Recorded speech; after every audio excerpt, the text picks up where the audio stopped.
The one now catching it, then it takes it in, whereby it goes in the process now going to the tank. Yes. And this is the tank. The tank is inside, so we have the tank has a capacity of 3.5 tons. So it is just passes through, then it goes to the tank, then we offload it.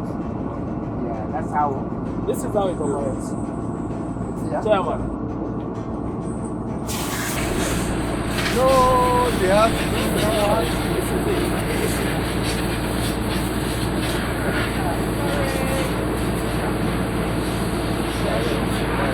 Same thing that does that. That is for rice. Rice, soya.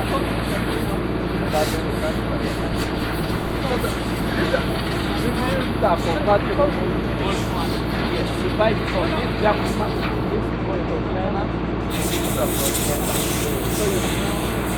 You just switch off, you put on. So this is the head that you right, you put this one. So we plant without flowers. hey, flowers and plants. So we just drive like this, plant and then spray. Sprayer it. Then you fill the ground and then it's a farmer in Denmark. It's a farmer in Uganda. Kind of cup. Yes, that is a farmer in Uganda. And when we talk commercial agriculture, this is what we mean. It looks better. So our farm, do you see where that white Yes, it goes beyond there? There's a tractor there plowing. You see it's a little brown that side? Yeah. Then it goes.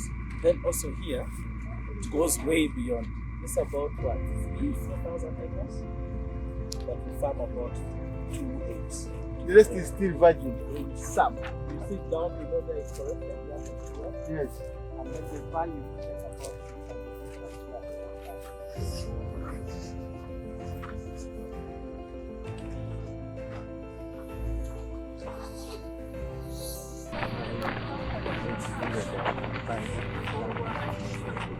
If you get.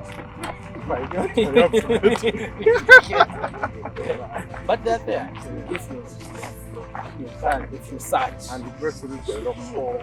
The beauty about it is because people look for the general and say, please come and buy. Please come. So it's the database here, knowing who has where. So right now, after harvesting the maize, some dropped. So we get out the laborers, we pick around. I pick around and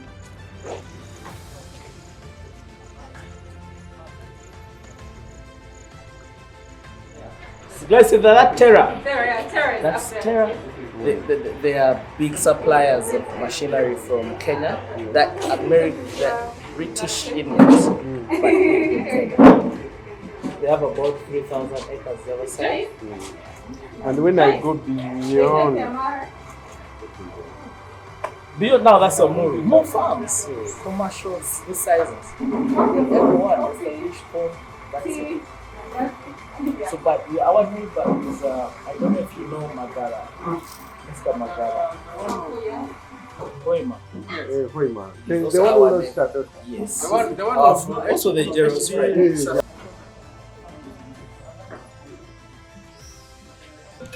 You go into the valley, go beyond, go into another valley, go beyond. That's what commercial farming is. I should be asking the government. Yeah. Now what they have to do is look up We supply the local market with maize, rice, and sunflower. Sunflower goes to Lira because that's where the machines are. And then the maize goes to ginger, rice goes to ginger. So practically we need better mechanization this side because now we have power. Yeah, this is a local mini mix farm. We do grow maize on a large scale. We do grow soya on a large scale. Then we also do chia. Most of you do not know chia, but we also do chia. We also do millets and we also do rice on large scale. Maize we do on 1,000 acres, yeah, and then soya we also do on 1,000 acres. Millet, reason being we don't have the right chemicals, we don't do it on like 1,000, we do 500 acres because of weed management. It's kind of a challenge. But soya and maize, yeah, weed management, weed control is quite easy because the chemicals are available. Yeah, that is why we do it on large scale. The value addition we add on the crop is after harvest. Of course, with the tonnage I already talked about. Yeah, traders do come and then purchase all that we have produced. Because market is not a challenge. Reasons being there's demand worldwide, I should say, especially maize. It's consumed internally and also externally. The challenges we face is there are quite a number of challenges that we face. First and foremost, weed management is a challenge due to the availability of the chemicals that we use on the crop to yeah, to control the weed and the pests that affect us. Yeah. So, and the cost of the chemicals are quite expensive. Fertilizer is expensive. Yeah. So that's one of the challenges that we do face: weed management, pest control. And then the second challenge that we face is the price on the products that we produce. Right now, as I speak, maize is trading at 700,000, 600, which makes no sense because we put in a lot, yeah, and once it's taken at a low price, then we are working at a loss. Yeah, transportation is quite a challenge too. Reasons being the roads are impassable, especially during the rainy season. So we urge, if the roads are being worked on, then the value chain will continue successfully. We face challenges in the harvest because a combined harvester is 500 million if you to acquire one. So I can imagine having two, it's a challenge. So government should intervene and subsidize some of these machinery that we're using. Secondly, we talk of fuel. If you look at developed countries, their fuel for agriculture is subsidized, unlike us. They have supported everyone in the area. They have guided us. I mean, Gladys and I are actually not farmers, but we became farmers because of our relationship with them. So this is Peter, he runs this farm, and he's mentor, expatriate. So what? Sorry, I'm seeing where we're battlefield to an export hub. Because what is our thing, Stella? Battlefield to greenfield. Yeah. Now, from what we have already seen, we are on the very right track. Yeah. Because we have seen Guru town. The other day we are in Yumbe and the other areas. Yeah. Now we come here. Now we see how to transform northern Uganda into a greenfield. Yeah. Because you have the irrigation equipment, you have all this equipment, and you know, the proof of the pudding is in the eating. Yeah. If you are already doing this, I don't know how many square meters you are doing, but my colleagues here are doing 5,000 square meters, and I understand there are many other farmers around here and in Amuru. Northern Uganda now is the way to go in terms of commercial agriculture. Yeah. And I have to thank you personally for helping with the mechanization, because you can never do commercial agriculture without mechanization. No, it's not possible. Not possible. So we want to hear from you what your challenges are, what you want government to do, because you are on the ground, you know it better. What do you want government to do here? Yeah? So that when we sit with the government, the president is planning to come here sometime in April. We shall invite you to come, meet you, and hear from you firsthand. But we also want to get the information in advance so that you can document it and give it to him. Our main, if I should start now already complaining.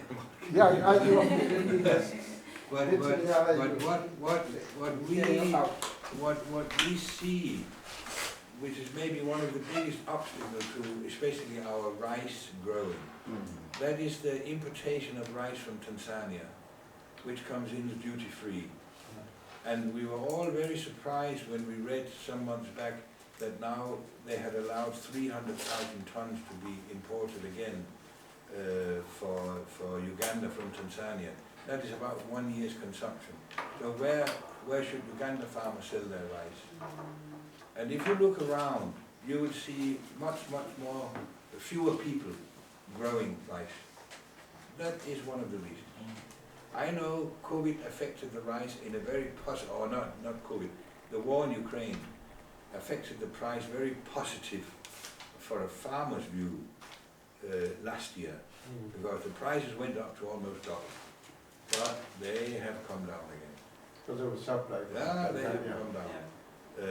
But that was because nobody knew how will the war affect us. We know that much less is coming out from Russia and Ukraine in wheat and other grains, sunflower. So people were worried, what will happen? So the price shot up on rice. 3 years ago in our area, nobody had soybean. Yes. But then suddenly one farmer started, and then it's like the effect, why are you growing soybean? Maybe that's a good business. Then everybody is now growing soya, which is okay. Do you now have sustainable supply? For example, I want to give you, if somebody came around here or Kampala and set up a soy milk plant, would you the way you look at the trends, would you sustainably supply the soybean? I don't know if there is any. There's demand. No, let me generalize. But I would say yes, the northern part of Uganda could definitely supply all the soya needed for a plant. Okay. Because we are many, large-scale farmers doing soya. I don't know how many small-scale farmers do soya, but they could come into it if the price is correct. Like now, soya is one of the few crops that has maintained the good price. So still we are at 2.5, 2.6 today on soya. That's why we need to create demand. Yeah. So, but then you have to convince the small farmers to grow soya. And I mean, we are here, we are willing to help, we are willing to teach them and inform whatever they need to be informed. You also do sunflower? No. We did once, Gladys also did once. Gladys will never do it again, Noor will never do it again. Is it because of the cartel? No, it is because of poor seed. Poor seed? It's the seed quality. Okay. Seed quality. It is seed quality. Yes. I mean, Gladys, you took seeds last year from nuts. It was a terrible field to look at. Okay. I took soya seed from nuts. Yes. It was a terrible field to look at. Okay. I had I don't know how much I had, maybe 40 hectares. I had 125 kilo per hectare. That was a loss. And now just yesterday, Nats wrote to me and demanded money for that seed. Sorry, I'm not going to pay. They can pay me for the loss. I'm not going to pay them. But and that is the problem. When government gives out seed, it's a good program. I back it up, but it needs to be controlled. Are the seeds okay? Quite control. Because when government opens a program like that, that they give out thousand ton of seed, the seed is not here. So they just go and collect in all corners of warehouses. I have some sunflower here. Okay. Do you have the same problem, quality seed problem in the other value chains? Yes and no. I mean, I always buy if I need new seed, yes, I buy from the good seed companies. Okay. There are a few. There are some good ones. There are some bad ones. But we know where the good ones are. Okay. And also we do a lot in our community of large-scale farmers. We sell to each other. Okay. If we have a good variety, okay, then I can sell to one of my neighbors, and in that way we maintain good seeds. But the problem talking about seeds is that there's no development, and there has been no development really, in Uganda for getting higher yielding seeds and varieties. If we look at rice, look at Myanmar, Pakistan. I know it's paddy rice, but their yield is like 12-14 ton per hectare. In a good year, we can do maybe 4.5 ton. Growing, or the expenses for growing the 4.5 and the 14 is more or less the same. Same chemicals, same fertilizer, same work, same everything.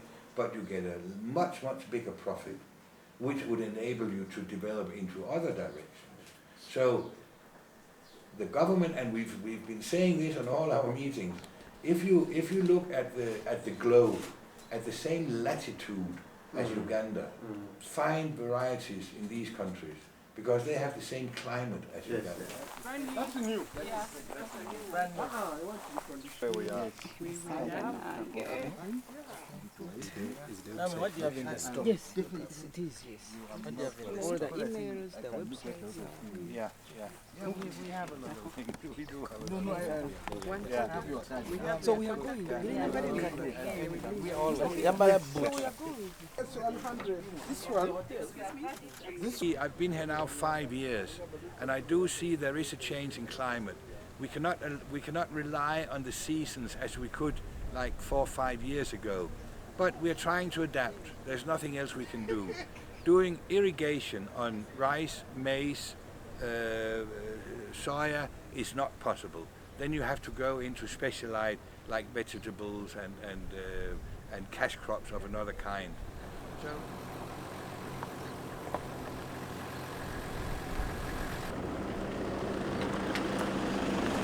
Ask that you present be with us, come and guide us in the discussion for the glory and honor go back to you. In Jesus' name we pray.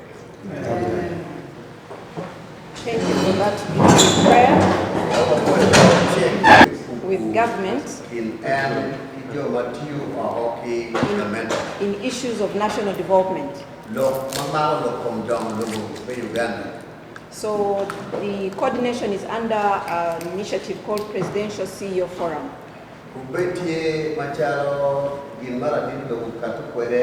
And this initiative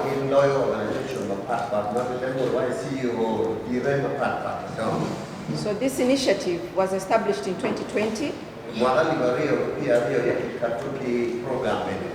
And our main interest, or the main interest by the President, was to reach out to people like you who have contributed immensely to the development of this country.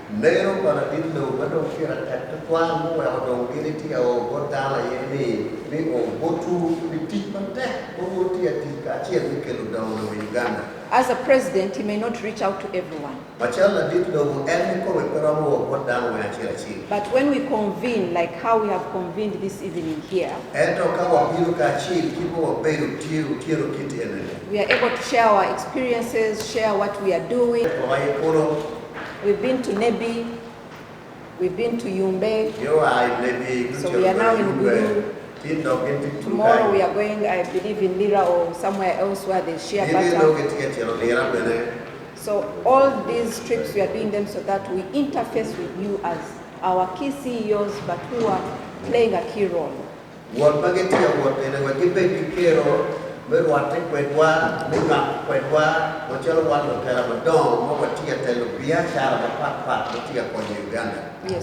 with us also we have one of our consultants, Constantine, please stand up.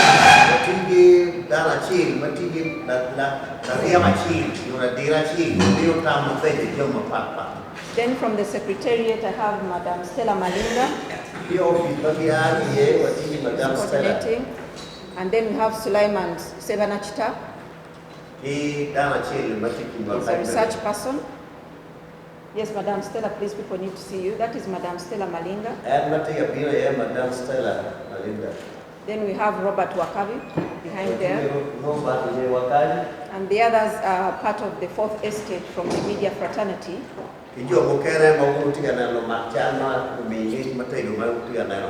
So feel free, and we'll speak after we've got to know who each of you in this room and what you're doing. But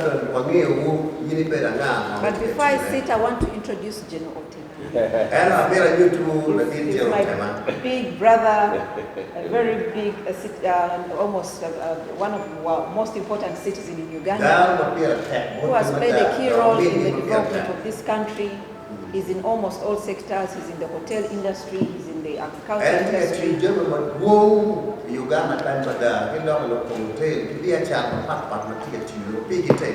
And so, when I talked to him, I think it was just 2 days ago. And all I was doing is I was introducing myself that I'm coming to your region. But this is what I am going to do. Yes, he said, okay, that's a very good welcome, and I will mobilize for you some of the farmers that I know.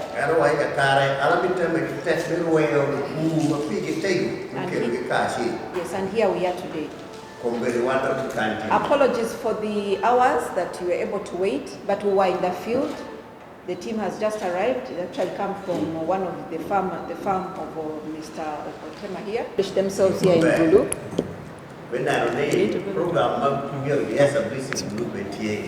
So that we can also see that there is value addition and processing of all these products.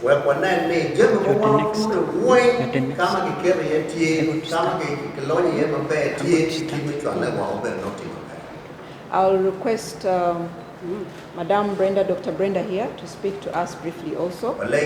Madame Dr. Brenda,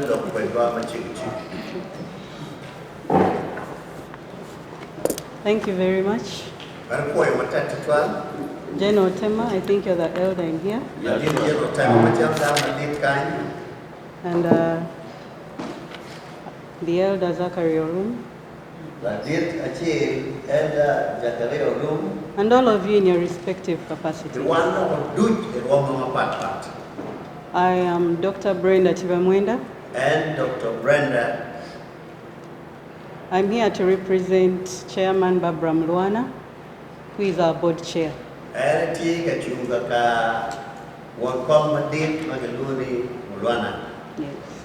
Why do I represent the chair? Every time we come, like you heard from the coordinator, Madame Irene, this is an enterprise or an entity directly owned by the president to reach out to as many people in Uganda as possible.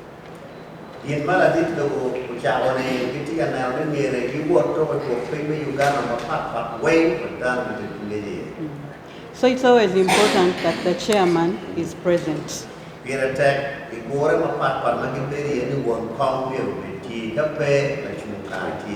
Because then whatever we discuss has been okayed.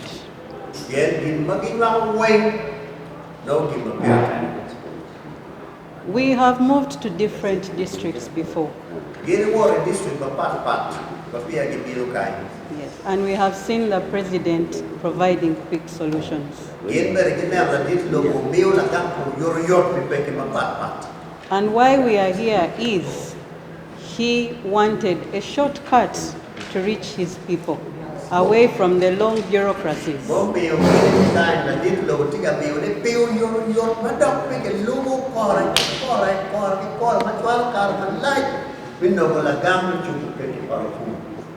Today we come to the northern region. The president wants to reach out to the people in the north.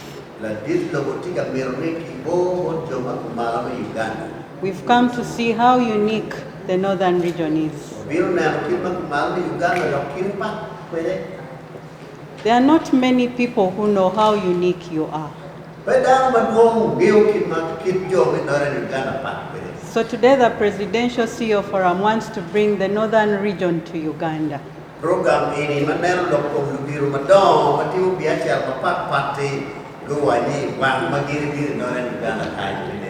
From the various speakers you have learned, from Chairman Kayemba, he has not seen a lot of land allotted to one person.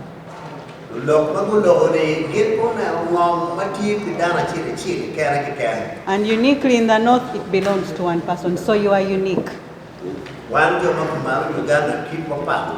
You are doing a lot of work, so we wanted the president to reach out and see the contribution made by different people in this region.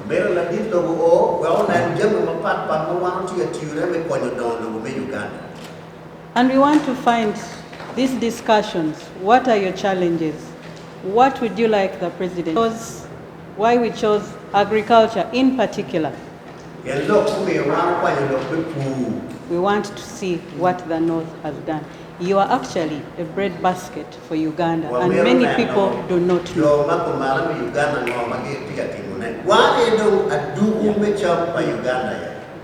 It is at a time when the country is moving towards the Africa Free Continental Trade Area.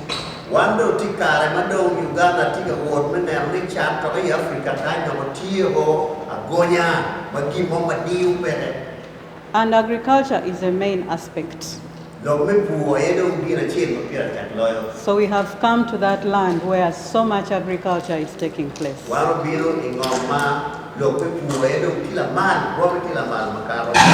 I will not say much, but I just want to encourage you to get a bit excited. I want to see some smiles on your face. Because the morning has come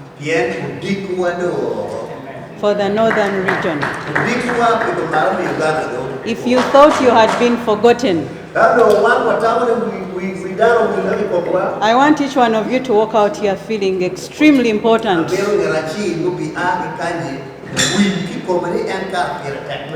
Knowing that you're going to be ambassadors for Uganda in whatever you're doing, the unique products that you have. Madame Livera, I'm glad I've seen you finally. She's promoting natural beauty.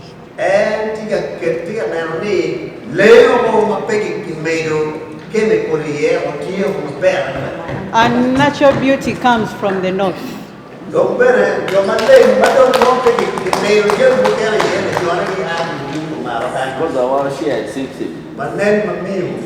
That is why I have said you are unique. And the PCF is very inclusive. I am happy I found my brother with a different skin color. We share the same mother, but I think his skin color was very different from mine. So that shows the uniqueness of your region. As the Presidential CEO Forum, we are very glad to be here. We are looking forward to work with you this 1 month before the President comes. And our elders, General Tema, the Lion of the North. Thank you so much for this quick organization. And thank you for hosting us. I will not forget this. I get excited when I see women in charge. There was a certain lady, I will not point at her. I have not pointed, yeah? But when she was speaking, General whispered, she's an economist. I didn't point at her, by the way. So it is nice to see women in charge. I'm not leaving behind the gentlemen. And once again, I am very honored to have addressed you this evening. We look forward to working with you for God and my country.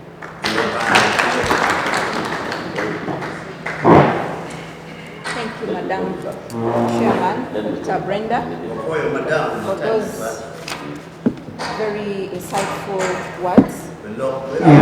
I like the bit of encouraging them to be excited.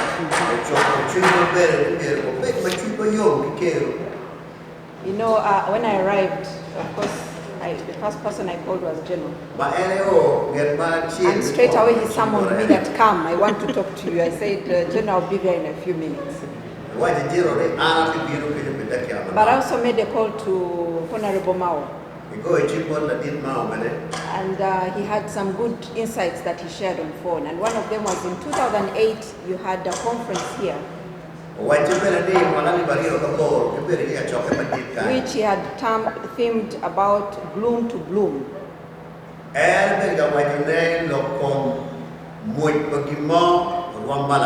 So I told him our theme is about from battlefield to greenfield. But the president also insists on commercial agriculture as one of the key pillars. He adds with calculations.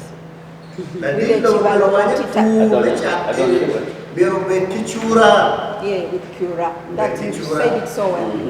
With Cura. Meaning if you're in Sim Sim, you should be able to have return on investment. So we are in this room right now, and shortly we'll just open up the discussions, and we want to really hear the strategic interventions. I am so pleased to see the religious people in this room who are engaged in commercial agriculture, meaning they are fostering the wananchi from getting out from poverty by being the example themselves. Kindly appreciate them for because they are almost and then also the rest of you, the cooperatives. I know the political leadership here is also doing a fantastic job. Has the RDC here, Kao was supposed to be here and the mayor, but we will continue to engage them. The RDC represents the president, so I'm believing that with him in this room, he's done a fantastic job as well.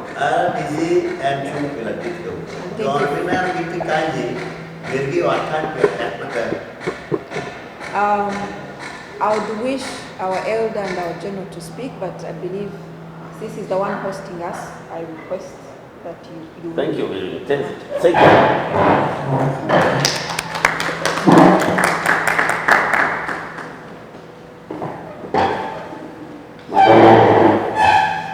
Driver of the economy of this country.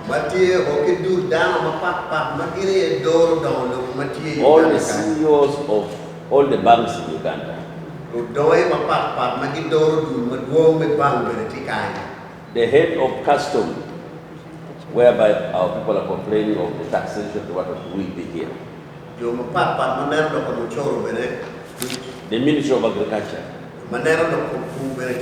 the Ministry of Trades, the Ministry of Industry, they'll be coming. She's the one who mobilized all of them. All those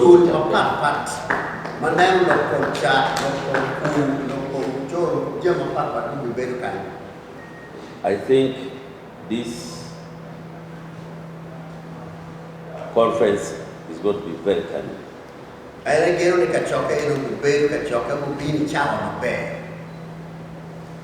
A week ago, I was hosted on a radio program here.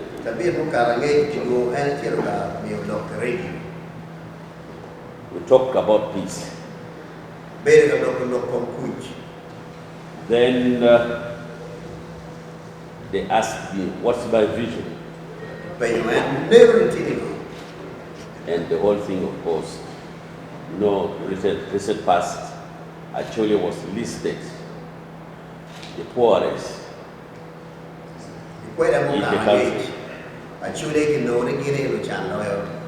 And I told them, how can we be the poorest? When we have the land, which is a major factor of production.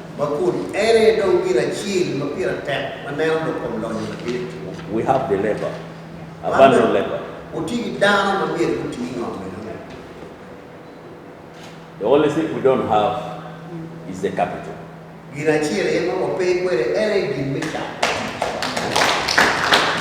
And the government which has all that.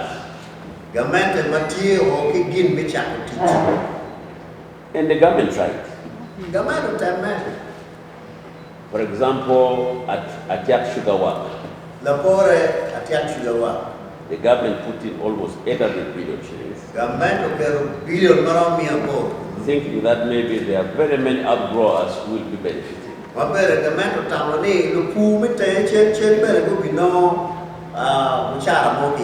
But up to now, nothing has taken place. Even the people who gave the land for the sugar cane, they have not even.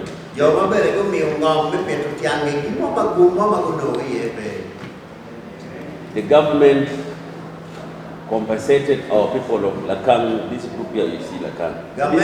This is the most fertile land, in Acholi land. We're expected by the Vani to come and put the factory and also recruit the outgrowers so that it transforms the life.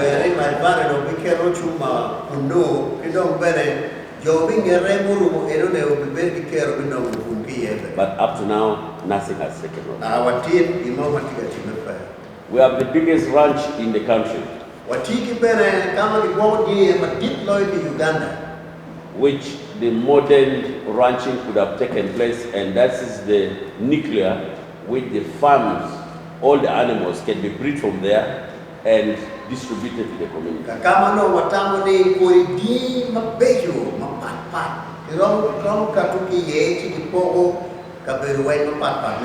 After our people have lost animals during water. But it's just there, redundant, except it was given to prison with flowing it. And we are talking about the share nut. That's where they're destroying the share nut. So I don't think that was the right concept, which it needs to be revisited. We have abandoned land of thousands and thousands of acreage in Australia. Also, where my people of Babagagu come from. But for your surprise, the entire government, they don't even have more than 5 tractors.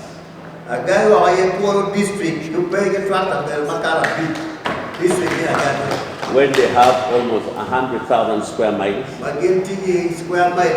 fertile, ready for production, but the land is not being utilized.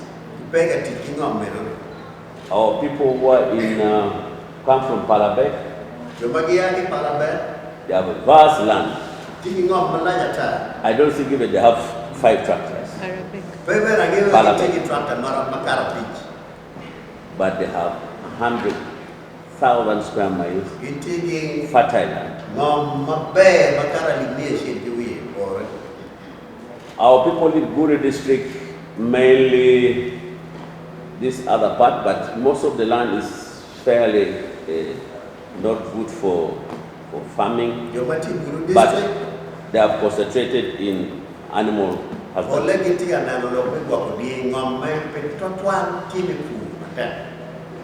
Amoro district. Yes, they are into commercial agriculture, at least to a certain extent. Nuaya district have been the lead agent. All these investors you see, and there are many more, they would have come here. And you have seen the way people are proud, have been the champion of farming, commercial farming in that area. Without the support from the government, apparently. And we have more than 500 tractors. If recently the data, when they say that actually is the poorest, but Nuaya district is the second richest district in Uganda.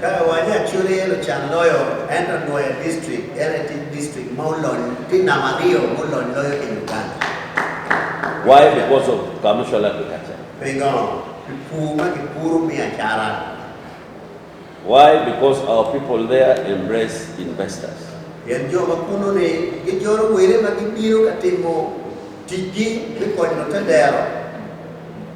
So, to transform this region and actually sub-region is very easy. We have the solution. The land is available. It's good you are bringing this forum here, the people with the money, people with big investors and what have you, support our people. This poverty will be history.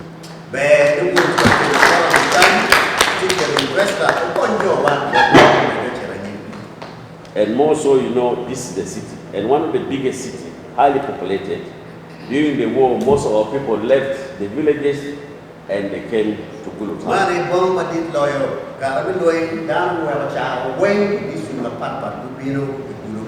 Up to the war, other people went back, and you know, ruling by immigration, once it has taken place, it's hard for those who are used to the town life to go back.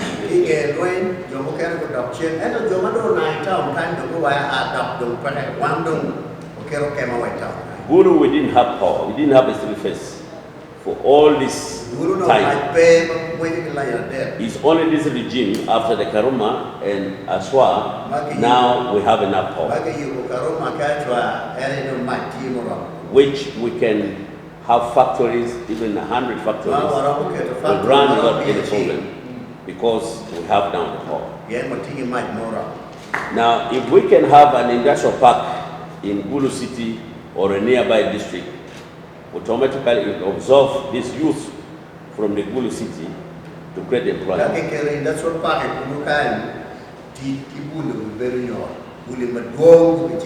Because the youth now, they have formed themselves into gangs. Robbing people at night in the suburb of Gulu is not easy to move because they are looking for something to eat and survive.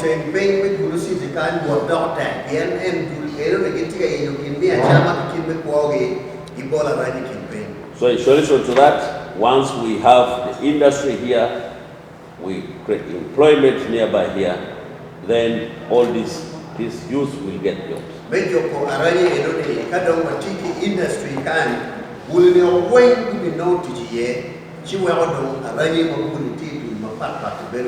Gulu is a border town. Once we are bordering South Sudan, all their products come from Sudan. We are bordering Congo, we can even supply from here. Now, if the investors put their factory here, so the cost of transportation to those places will become lesser, so everyone would rush to put the factory here. It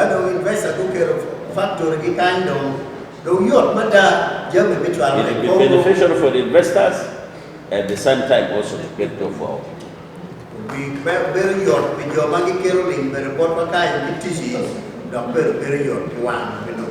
So I agree with your members. You are making an historical, remarkable. We have done our part as the army. There's peace, but another phase which you have to tackle is to make our people honey living. I read the Mamuti at Tunene, we well do Madavi actually kind. One machana do Pamoy, Okero Quick, what you give around Tune, and I'll teach you the well in Madavi actually. So for now, let me stop here. I will come all of you. Please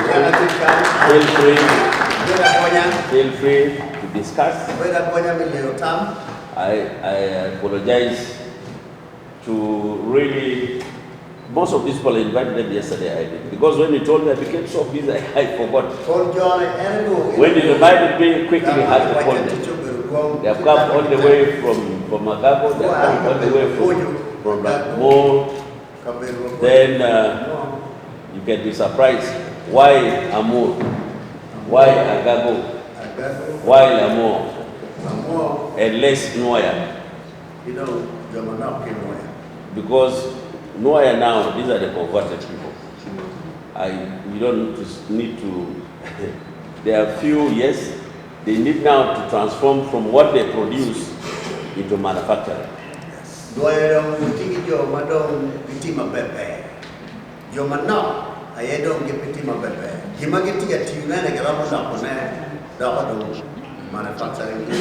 I know they have given land to the industry, the industry. But my priority is here, then you can move to Noel. Because this is the center. Thank you very much.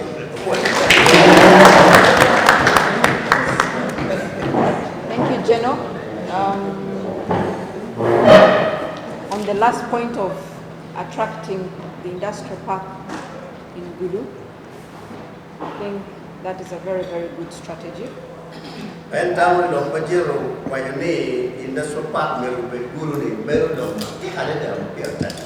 So that is a resolution that we will pick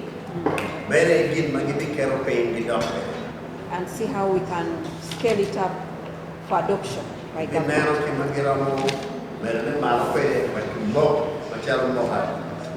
I would want us now to hear from you, our dear friends. The key stakeholders of this country is you. Because of what you do. As such, you should be proud of yourselves and say it's time that we shine and it's time that we make our dream a reality.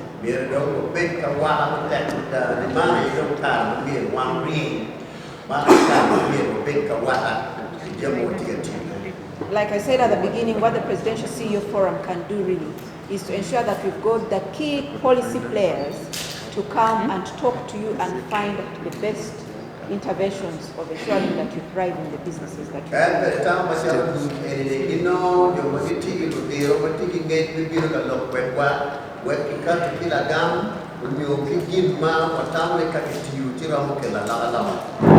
So if we agree together, let's hear from you, and then we shall have the representative from Ministry of Agriculture speak to us in terms of what they have listened in, and then I'll also have Maxima to give her only testimonial later.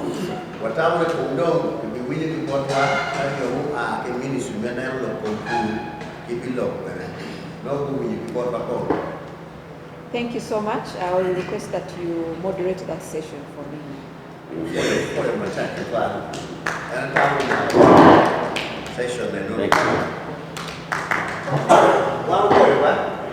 Yes, what I need, we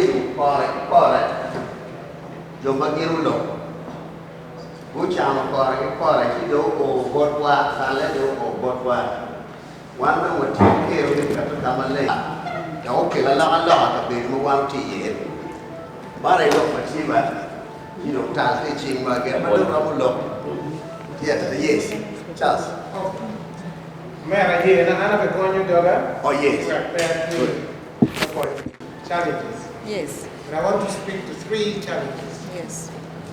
And I relate this directly to my experience. As you heard me say in my introduction, Your name I again? grow,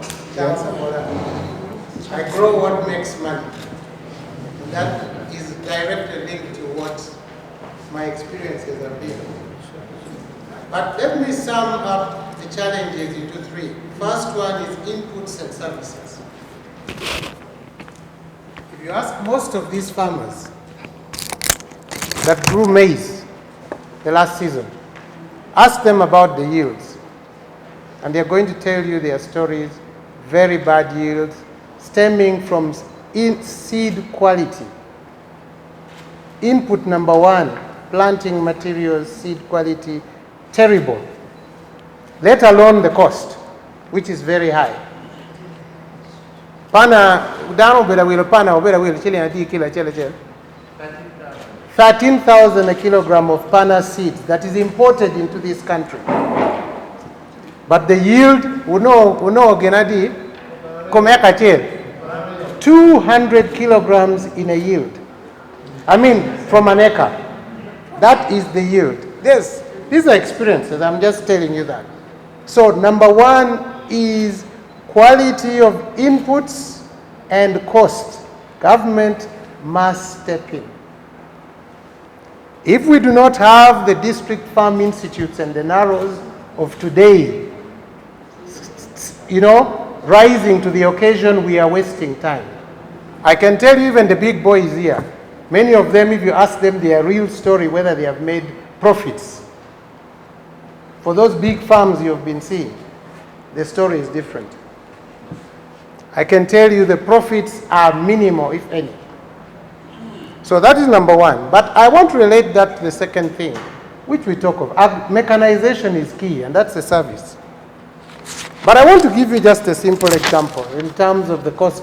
I think General has already mentioned the shortage of mechanization equipment.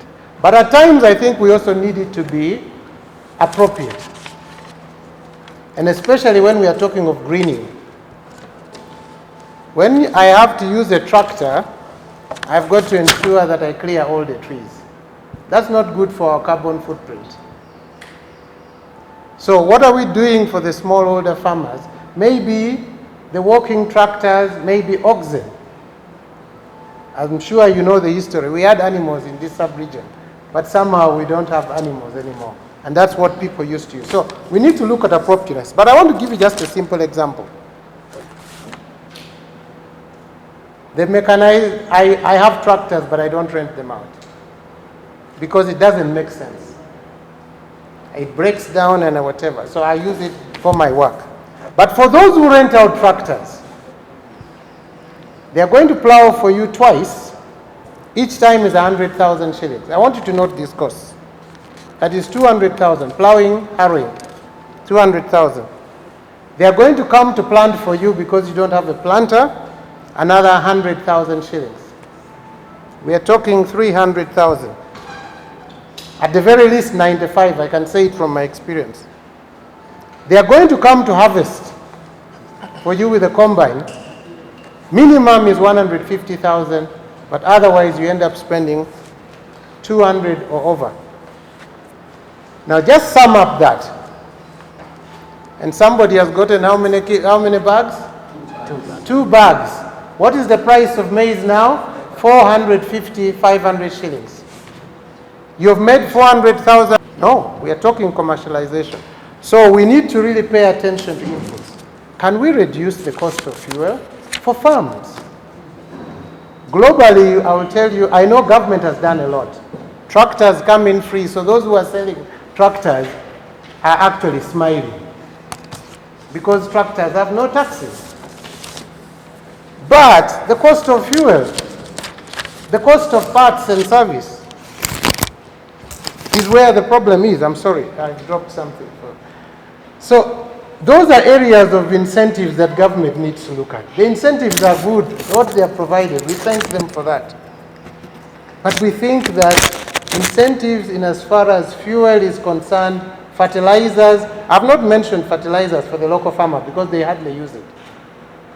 But the cost of these fertilizers and the other inputs need to be calmed down. And globally, if you go to Europe, go to the Americas, there are incentives. And I think we need to go. I know there is an argument. I've sat on many forums, people are saying agriculture is not paying taxes. But if you want to get us to pay taxes, you don't even have to chase us, the farmers. Chase my brother here who is a processor. Chase the guys from Manufacturing Association who come and offtake from us. They'll pay taxes on our behalf. Because getting us is difficult in terms of how do you find me in my farm and begin to ascertain. If I'm going to get 200 kilograms, URA might come and look at a beautiful garden when my flowers are flowering and then estimate that I'm going to get 2 tons and at the end of the day I get 2. And then we start fighting with URA because they made a presumptive arrangement. So that is number one in as far as inputs. We need to really get into that area. There are quality issues and cost. If we need to get commercial production, we must pay attention to that. The second one is I want to look at infrastructure. I'm happy my brother from Uma doesn't remember me, but we used to hash with him until I stopped hashing because of many reasons. He has mentioned storage. These people here, the vast majority of them cannot hold their produce in their grass thatched houses or that small one, mabati sheet, because they do not have adequate storage. That's why they are selling maize at 500 shillings. Can we pay attention to that infrastructure? Because our people can produce. Maybe it's a mismatch of Maybe we didn't ask people what they needed. Those are questions, but we can think about it. But maybe if we had invested in silos for storage, the whole story of the cooperatives of the past would have played well for us, because people would not worry about rodents eating their maize and know that it's somewhere safe, it can wait for a good price, and then they are able to, the poverty that General Tema was talking of would be history. But for 500 shillings, do you expect these people to get out of poverty? I'm sorry, no. I'm an economist, so I analyze these things in a very strict sense of it. Of course, the logistics hub, you're spot on. I'm very happy that someone shares my own thoughts around it. We think it's a white elephant for now. Customs, bonded warehouses, you have URA there, taxing no goods because there's nothing coming in. They're waiting for a railway line from Tororo. But let us also build, like General Tema said. Let the railway go to Sudan and all this. It will move these goods faster. So let it not stop in the Gulu Logistics Hub, please. Let it proceed to Pakwach and beyond. Let it go to Arua and take us to the borders. We shall be happy because we shall be able to export to Congo, to South Sudan, and beyond. So infrastructure is key. And then the third and last one that I want to speak to is about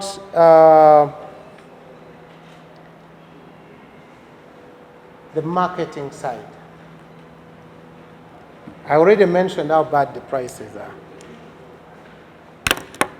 For as long as we have a predatory private sector, processors and whatever, we are just playing games talking about farming, because they are the ones who determine the prices. I've just given you the simple statistics of the cost of a farmer, but a farmer has no control over that price. We need to begin to get into partnerships. Chairman Umar, if your manufacturers want to come here, we want partnerships. We want to sit down and say we can produce all the maize you want, but can we agree that this is the price up front? Let's not wait because there is a high production and then we want the mark, you know. If we have got to see this thing work, we must work within a framework that is mutually beneficial. And that is what many times I talk of in relation to inclusive value chains. Everybody has a voice somewhere along the chain. But right now, as farmers, we have no voice. So for me, those are the three, if I may sum it, very critical. But I'm happy there's someone from agriculture. There was talk of rural farmer service centers, where the owners of these tractors can take their tractors and get them serviced at an affordable price,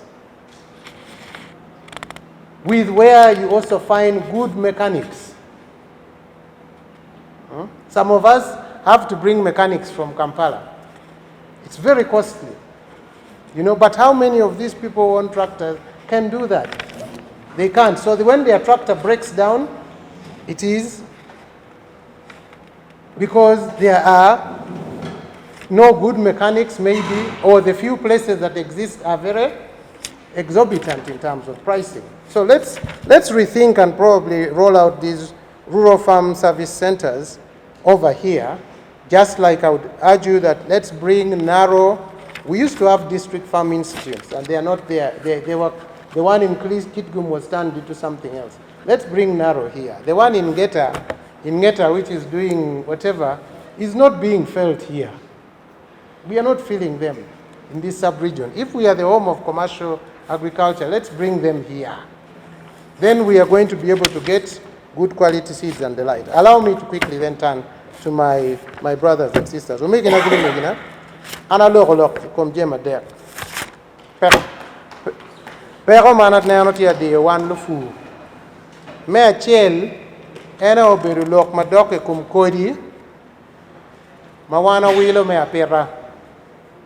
Mapole kit kodi ne pebejo. Kona pebejo ni bene wele tie la mal. Tineno na tie ni eni umiro bet gina chiel magamente miro ket wang matut. Meneno ni kodi magikelo ka charne bot wakany peberu kit kodi mo ata. Mamiyo indiri maja ino baga rio me anyugi kum eka chel me kawang no baga pa nya para beach me ne obedo loka me chel me rio malupe foden gi jemi mamete me fu ene lok me well fertilizer kono well mo ga nga gene unjo motie gi tractor me well mo katie malo medu bene expensive me nga me fu pien tie ngwet me agi kama ini tie ne me cherwa iporo ifuru ilaka me dugu chen kama ini tie ye chi meno obedo kina chel malo but me deke malupe gieno malo bene ene ni kero me fu o miero bet kero ma pore kilo fu donga dano ma kiti charne kai cha ko wachi poro ki furo e ka li mia chel ti te duoko eno me fur por e ka chel ken pien chen ne romo e ka chel kona no ngom me cha mo ken dit loyo nga eno ni manyuti ka gwok nyo tractor en magiwor ke de ki chingi tie ti cha mo ken konyo me duk tutwale bot muni kuja muni kumbetu kero cheka chel ni gibe chako menyo meneno jemi ma ini chwalo me achara bot gi menyo meneno gi tiyu gi ngo gi kamera mati dan polo meneno kano vua chon no tie ka bedo ni eni mwaka pa nyo piera re ang'ech te ke no ni no vua tie ini bal vua ni enio jemi ni pe gi ye ni donyo kwene bot gi meno chek manyen ma foto karo gi bot EU malube gi export chi meno ne gin mario malo ye kidong me deke ene obedo kero me gwako jemi store peke bot dano miyo dano charo ngo chamo teke ki kwanyo ki poro pien pe miro ni kono anga uyo gi jemu keno bal cham tort bal cham eni ot mamigi kama in pe ti ye ka bedo mo pore me gwako cham tineno na tieni enni umiro bet ka gino kene magamento miro nen mano kano parish development modo kemme gieni no inen na bedo be kidong me agirene alogo lok kum lokachuk kona waja tini wan machalo lufu duanwa ilok me wel peke lo wil ene moko tam chile adi mo miro gini wil kede jenwa chi adwoko bolle tam mabot umegi wa en maloyo dul pa jo magitie gichuma melago cham nyokit kwai jem mukene doko gin madano ti yukere ni ya nyim bibedo be ka gin gimiro tich kedwa umiro note mono betie dok winyo betie mamiyo wel me jemi mawana furu pe poro dok la piny mokaro ene lok mana loko maduong eno ana foye tudwa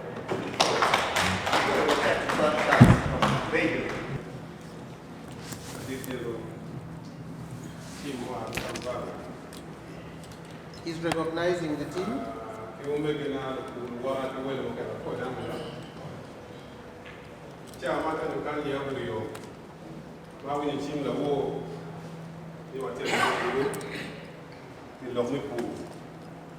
indeed pleased to have received notice about this meeting and for being here. Ke karma chep to talk maga me wane mobilizing the puma mega for pino kwa makena ngeo ni kentiu kumtiko.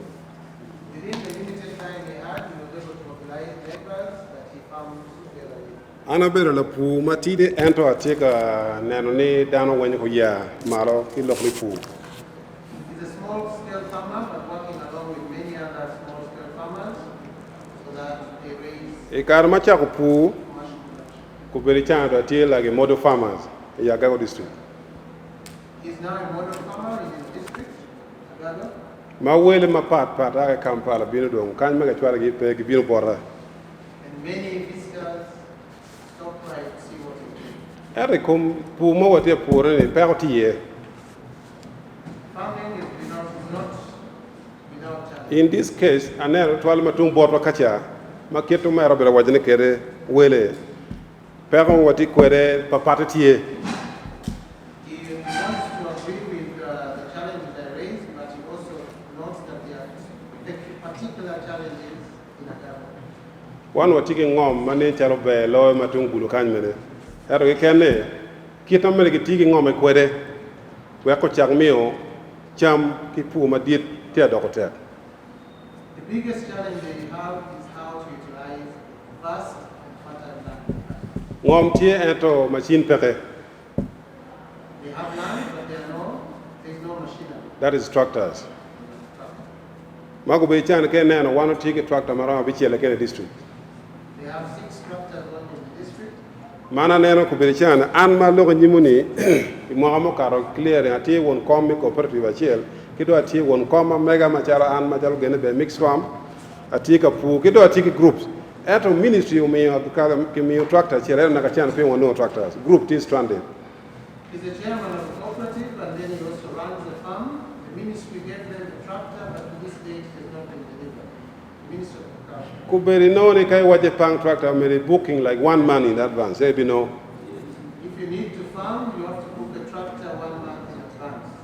Kibe mi tractor mano do karo. Most times it will arrive when the season of plowing is over. Gin mo kene ma la diru mera logo ene logo mi sit pamera no odong. Pen kay neno kitma sit kwede tira do wa chen la wo mara la wo du ma bo wan pono sit pen min no kodi wa ke piet la nyoge ko me cause tiro ali pe de khabir mino dike ke ara hybrid seeds. Same issue of seed quality and availability. In their case, the price went up as high as 37,000 shillings. Kidong gin mo kene mera waj botuma pol pamera no lok mo megano bero lok ene dong wan ma tungu mal ko bero tigi go yo marach. Another key challenge is the road infrastructure. Ko bere ke neno me akalera twela wan ma kampalo kino ki kolera ke gure ken pecher tuncha pe kate penwa tigi maram road manyuti midu mene me dongo tigi wel chama wela yor ya ka twala lera unyo kel gure an twala tungu lera tiga benefit ga ga go ki kit gum. Most the district is most likely accessible through Lira. Most trucks cannot reach the district, leaving the middlemen to now buy cheaply from farmers in order to deliver. So in our Lego to Aleni Gaman go ye, Lam go, we are called to 12 Madon go Chera Chagam Chamgi stores. His request is that road should be considered and upgraded compared to that. Kedo gin mo ken o mera waj bor winye be met cham mo ken ene ye Lira gago. Ene ye logme tela, lu tela kit ma chi dan de kwede. To twal tela ma mego me parliament. Ino ni cha mo ken nyu kel sifa bi yeni investor ko Chera gago. Contradictions among leaders, which at times affects investment. La bon investors pero kero ka jalo mano pero investor min no ayago be chawani. Dano Chera winye ki bordo nano jem ki bordo. Ma nyuti den logon me ki tima track investor ko chet botwa. Ero jomo ken long ko long ni ki mir kwanyo ngom. The issue of investment is oftentimes politicized and presented as a land grab. Man do twale bol dit ki dong timo ay campagne kon ki sanitizing ko min ki poñ ki twalo tel ma megwa mati parliament ki leadership mi district we ke nen ne pig nen ki gang don lobo nyolo pu ma don ma mecher botwa ya yom na neno wanoti yor kanyo tor ki kala ba pat ma nyote lokene don wanoti ka tor ki idea ma nyen duju. He recommends awareness raising for leaders so that they are able to support investment. Mo kenen twala te le ko mene validation machines me ke mede machines pen jen wote chato mano pig mede valone. Value addition machinery should be available so that they are able to Ma ke neno go be chan wan wagaw mo ke lera ki gulu manyure kati loko no machine ti kuja no loto wanera ne ki rewo ya ka supply i dukan mo ken matir tu. An example is that they pick cooking oil from Lira, and yet if value addition machinery for oil was available, they would get it. Kay neno ka go be chane jo ma producing nyim jo ma pour nyim full ki sample ma te ha tu ngota gago. The biggest group of farmers doing sunflower, sesame, simsim, and groundnuts. E mo gamo kar kelo program magelone oil seed road something with the ministry. Mageta woni merke yobyo we chianat simsim jinat je mo ken ma ni wen e ko non ker mi chere makere pen yo mer ko ben mabe en to go be chan machine ni wen pepe boto kuja wang me chwaro charo machine mi pulti walera meno pe gulu kan meti lokni wono pul ti alo gulu walera. There are oil seed related infrastructure projects that prepare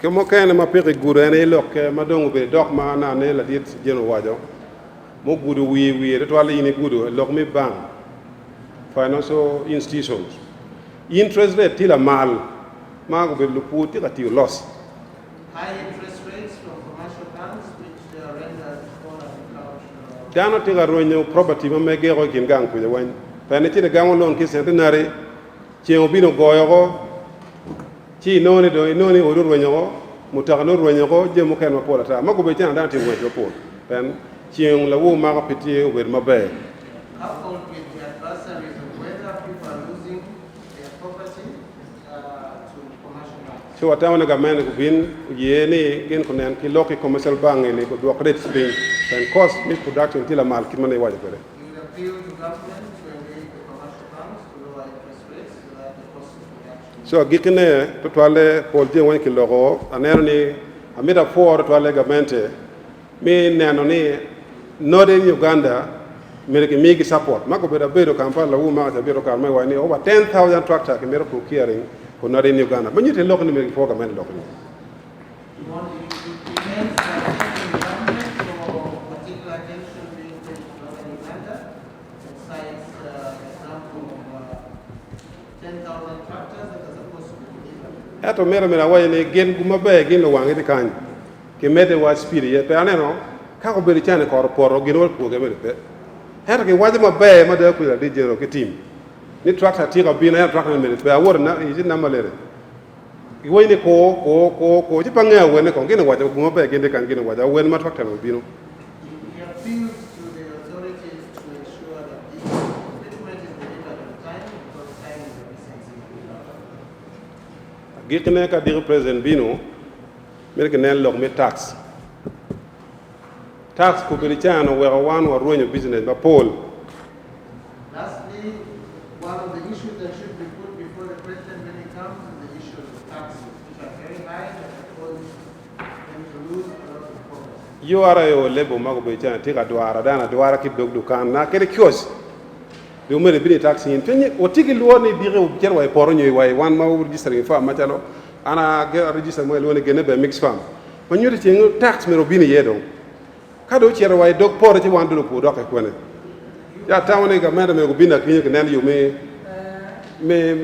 do ko lebo me tax kita yorati ko gin duara wa do You are basically hunting people down in the villages and the jungles, and fear, society has created a lot of fear among residents that they will be soon knocking on their doors. ko be chawane construction industries one local contractor do go wa wanyu pere yego be jani kado pitie lebo mamalo dong pebi no contract munyote loko ne chilling dong ko be pe ki wana yinji ba mego no kin kan kan Construction industry has basically been rendered dead, and most of them are out of business. so gikne lok pa diang me wayene wando miro ake ku kwer diang to miro chere mechanization afoyo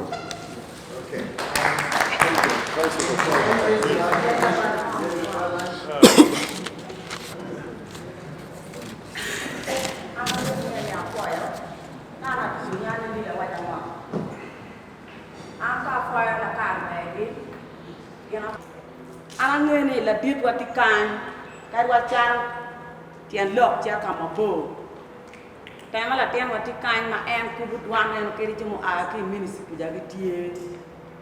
We have a spokesperson who usually talks on matters of culture. Wana chuli watiki ngom gin modem kere ti twakta wa mier ge mi wa twakta. She's reiterating the same thing that land is available, but machinery to make use of it.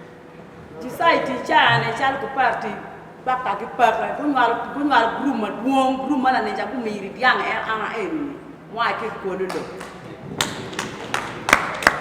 Their cooperative has a number of primary societies, but has no factory. Wan wati gruma te puja ki gruma do mate madon en ngal gruma te mati chok aliga chel pin puja ko lu puja chan. La kan sab ganti. There are over 1,000 groups. La kan puja chan ne mani chan en a wini ni wai do ma ngwan. La dido ko bu bin ko chen la kan bodo puja. Ko chen en kata futi kere wan te la ni kere. we want the president during his next visit to go to Latam to see how he has traveled. Kachaka pegiti mi titan, kachaka giti mi lum kama titi katina ye.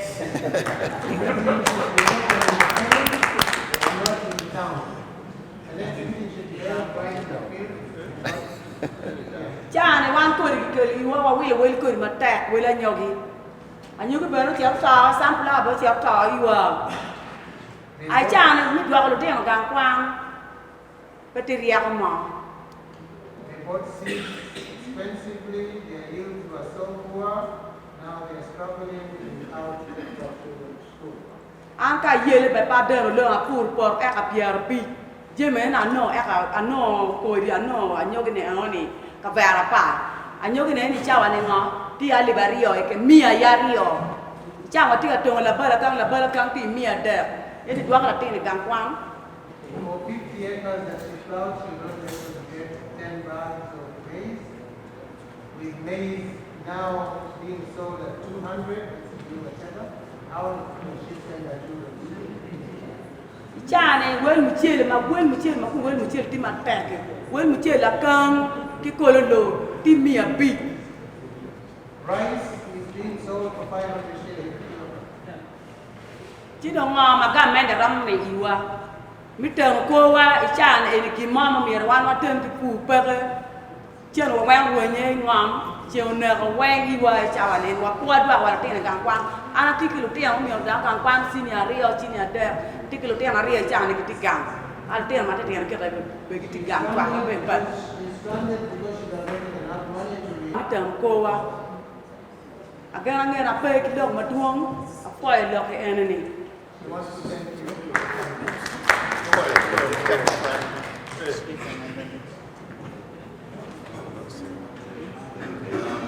Afoyo dirwa the two base of the triangular system achieve a farmers group. At the base of the triangle, one side is the farmers group.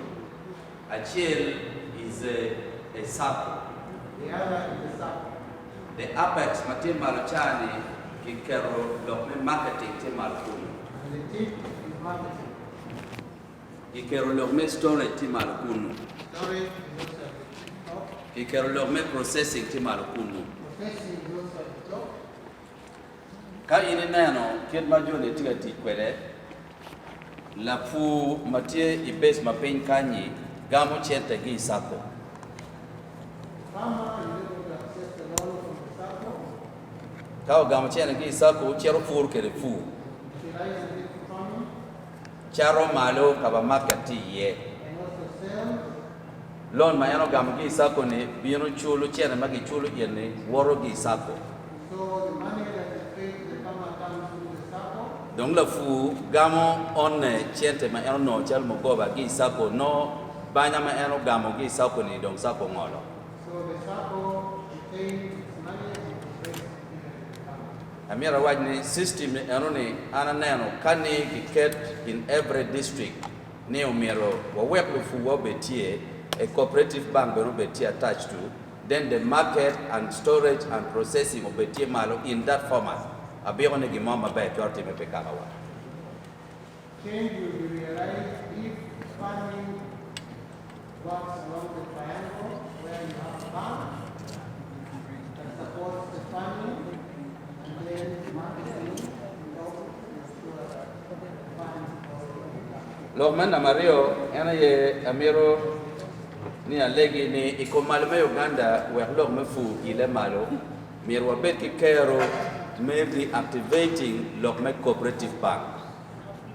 in northern Uganda is like to prioritize the reactivation of cooperative banks. Yen kombe de commercial banks magitie ni eni rate magimio kere den bodo fu kire chare pebi no mo go mama konyo.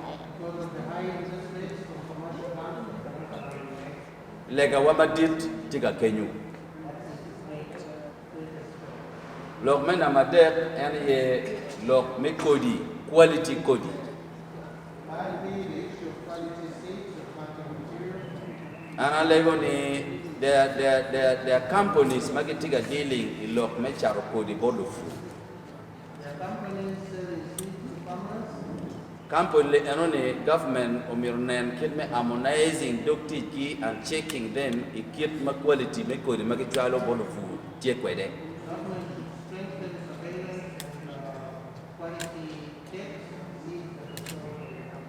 Bien le fu tiga koro jomo kene tiga charo ko ma quality ne tie jomo kene tiga charo ko di ma pa quality ne tie ma kalo fu kere ngom pole pe yiling kita mir bien kwede.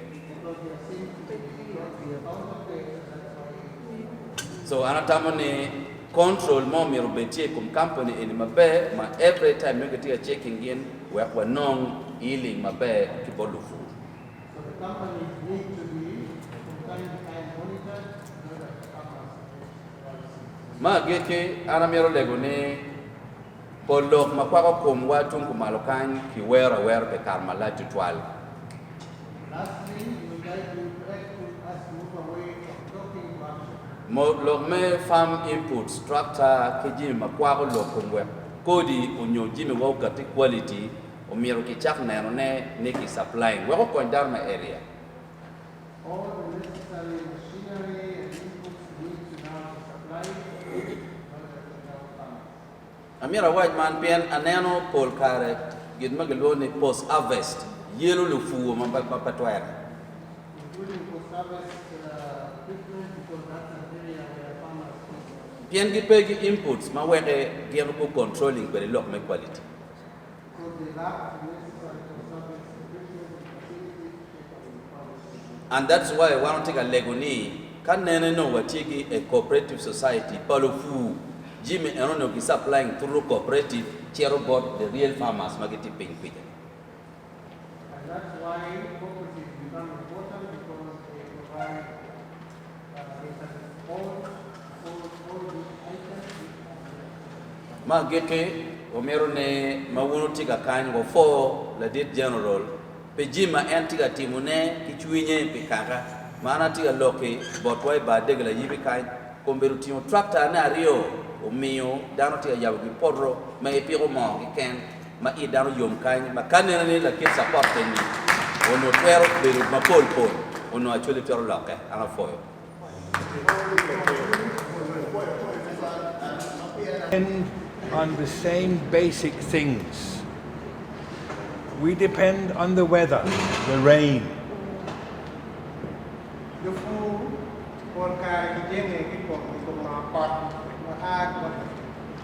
We depend on the good seeds.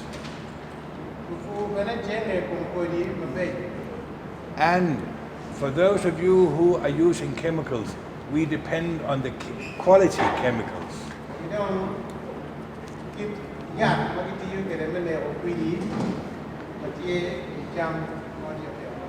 So I totally agree with all of you who has been talking about seeds. I think you were the first one.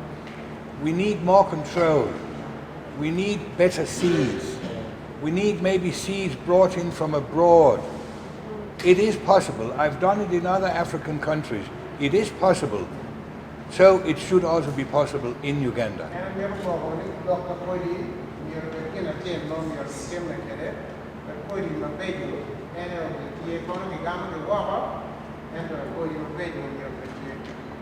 You complain about the maize seed.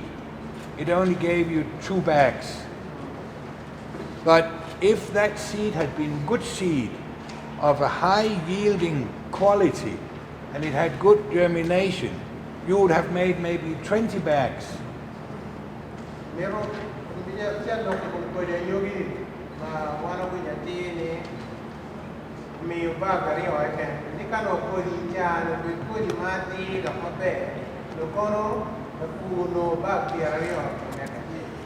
And the cost of making the 20 bags would have been the same as what you used for the 2 bags.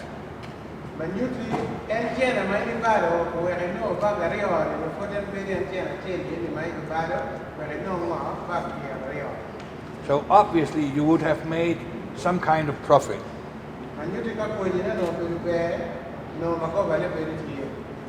So therefore, to the team from the President, seed quality is a key issue. And I agree to what some of the people here said, there's no control today. Nobody controls the seeds from the different seeds companies. If you don't do a germination test yourself, you are fighting as a blind person.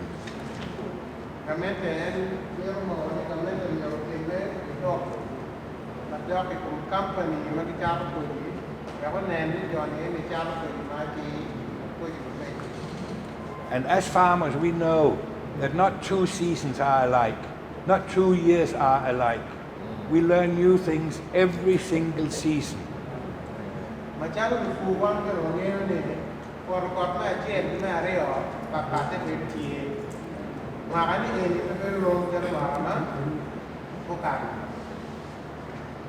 So the 3 key issues that I will mention, which has also been mentioned, is seed quality, it is infrastructure, and it is marketing prices. For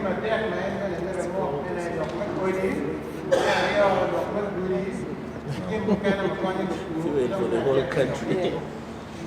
And you now have named northern Uganda as the breadbasket of Uganda.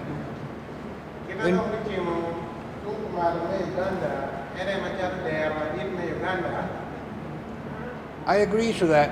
We can do it. But if we don't have the infrastructure, we cannot get the bread out of the basket.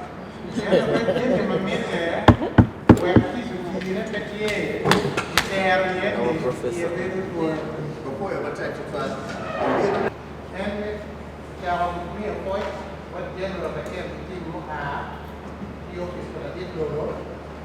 That the method that should be used here must be a little bit verified properly and researched properly to succeed.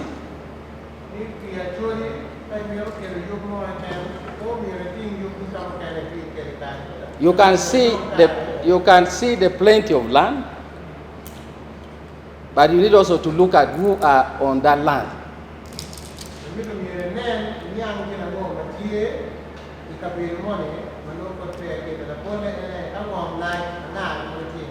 Then you can balance the people with the land and see how you can penetrate for the project.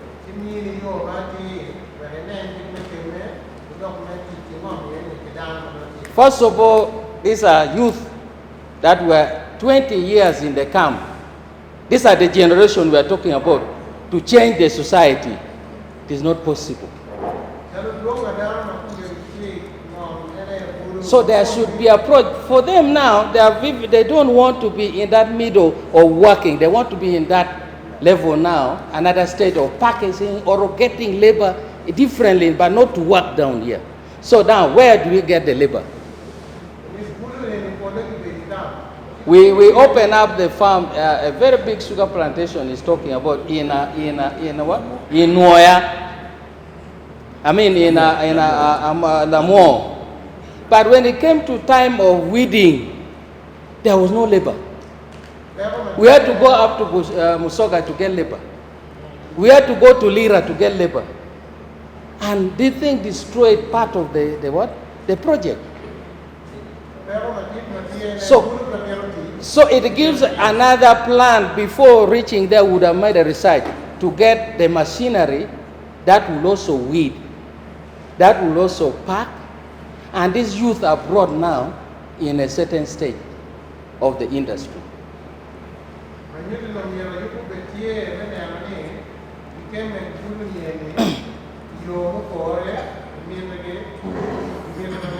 We can open land, but now we need also government to look at this, with my advice, which we have been putting in writings, reports, that we need to look at that chain of this alcohol that is coming to northern Uganda as a very serious issue for the youth. It must be cut. These Indian drinks. These Indian drinks, there are so many. This is what it is, water, spirit, which are coming this side. Government, the president must look at it very seriously so that the people here are productive. because they are all wasted in this. So the law, first of all, we need to look at what kind the district might look at, the law, or government should see at parliament, what do we cut, so that the development of here comes up. If not, these drinks has killed all these youth. And the issue of betting is a very key thing that must be also addressed. The youth doesn't go for work. They go, they think, if I put my 20,000, it might come. But it doesn't come. They are rotating in the trading center, talking about leadership, talking about general tema, talking from day in the morning up to evening, they go back sleeping, not doing anything. So that's where we need to start from, so that the people that we are representing should work. Another thing, I'm now finalizing. Another thing that I see, when decentralization came, there was some few plans that also needs to be put in place. There are many administration units coming up, but the manpower to manage, for example, extension workers. You find sub-counties are very many, extension workers are maybe 3 in a district, or agricultural officers are 1, but vis-a-vis 3 MPs. Now these agricultural officers is 1 to all those what? Counties to move. So those kind of things must come also with the package. That if we are focusing on this, the extension workers must also be increased, so that the knowledge he was talking about reaches the people, so the people are able to have. We need to do a count of government projects since the wartime, NGOs. There are so many stores which are lying without work. If we found that those stores are empty, where do we start from? So that's where our government needs to do all the account of those projects that has come here. So you can start from somewhere in those sub-counties. What do you have?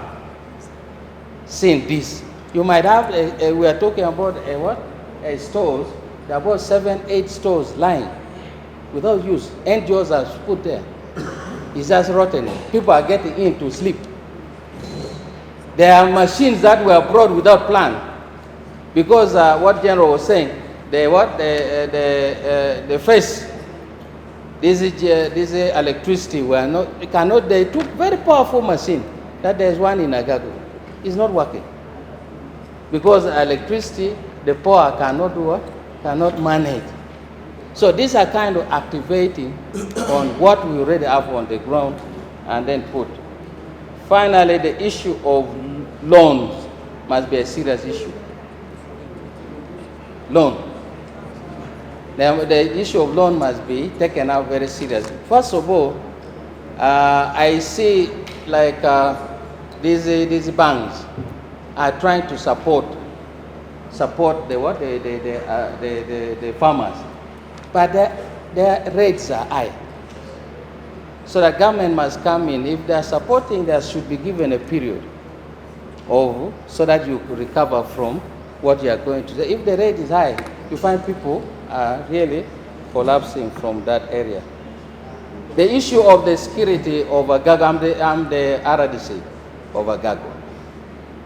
For 6 months, we are doing very well.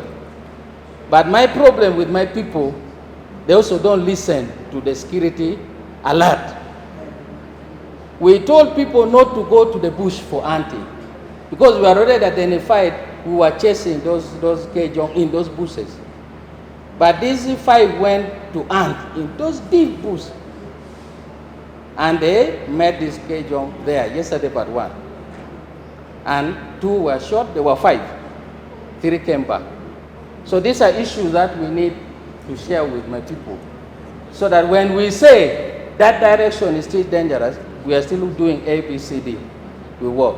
And it is good that the district now, the people of Umia and people of that area where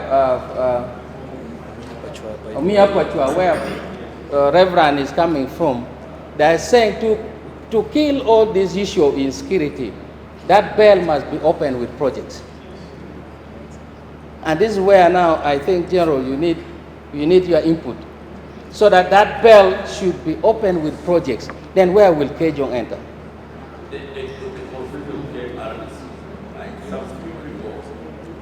They met the team, they are going to reorganize so that they have the proofs, the land have their certificate, so that people have the document, and then project can now enter.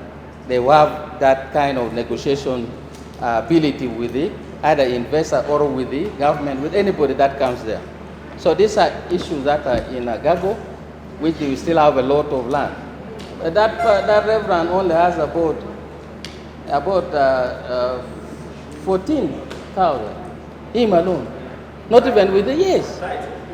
Yeah, they are in a process.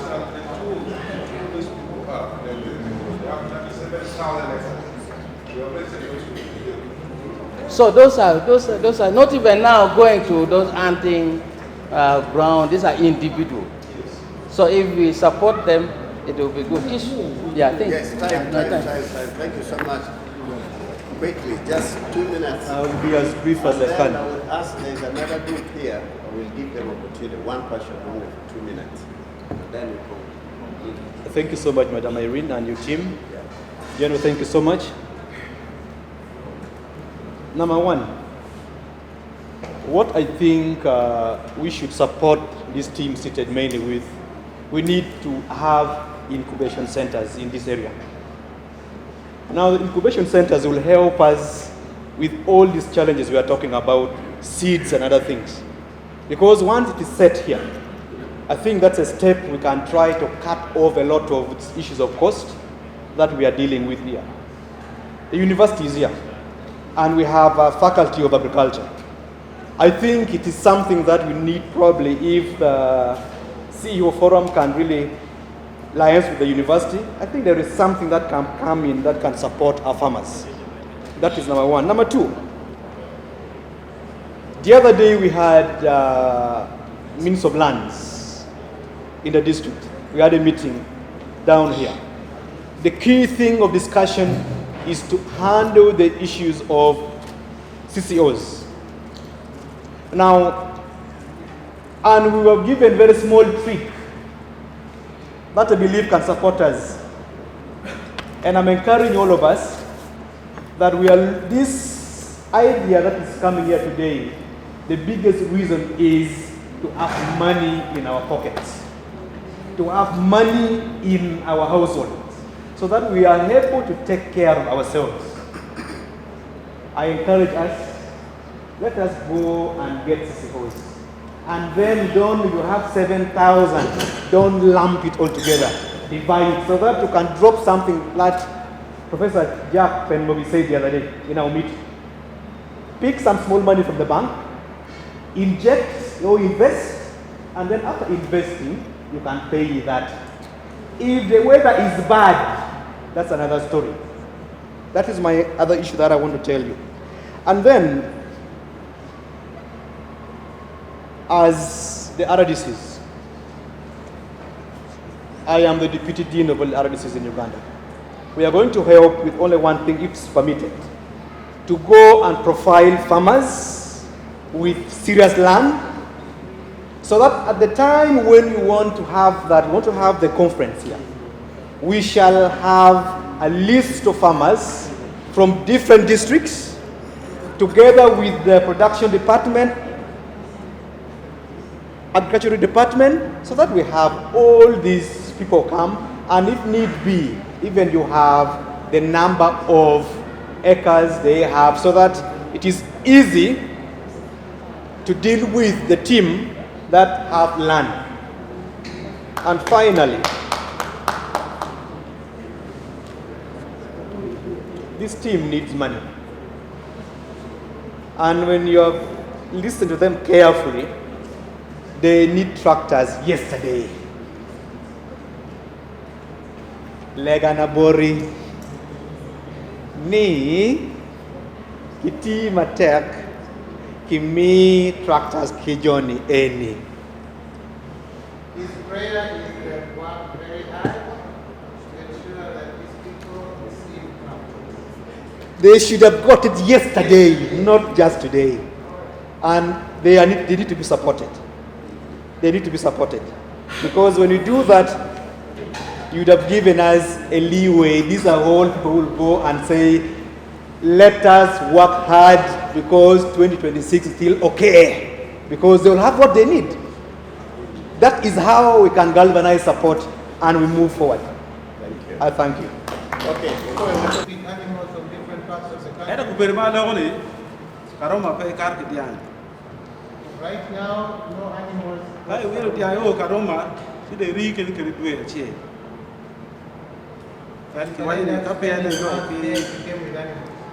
Brigade commander, so one were requesting me, one material butchers, one car will do me and Nora, me and Nera, who can oil with food. I know it's your family best speaking anyway, kill me off with food, me and Nera. I don't pay you up to try to do it. Well, I never made a really more enough because we're taking challenges, but long. But I don't get it there to doctor. Can you tell me? Hi, Rom Conway, you are very young. They bring animals for specific purposes, for either consumption or for obstruction. And because of the current challenge, the price of beef has risen. So they need help on that area. No, for me, I did. One to keep peril. Me abattoir. Because I can't abattoir. I'm going to pay over, leave, pay over. I can't go up to it. I don't go there.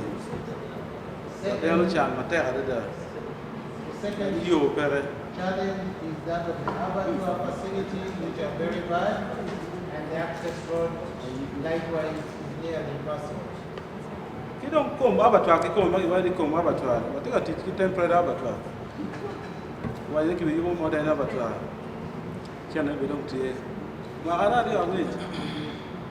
I don't know how we channel the parent. 2 years ago, they were told that modern abattoir was going to be constructed, that the funds were available, but the most recent information they get is that it's not. The funds are not available. They abattoir, they don't take all men abattoir. Can you raj? Chocolate channel, we don't tell you the man, revenue for the man, they don't get chocolate. Because down on never lay can be.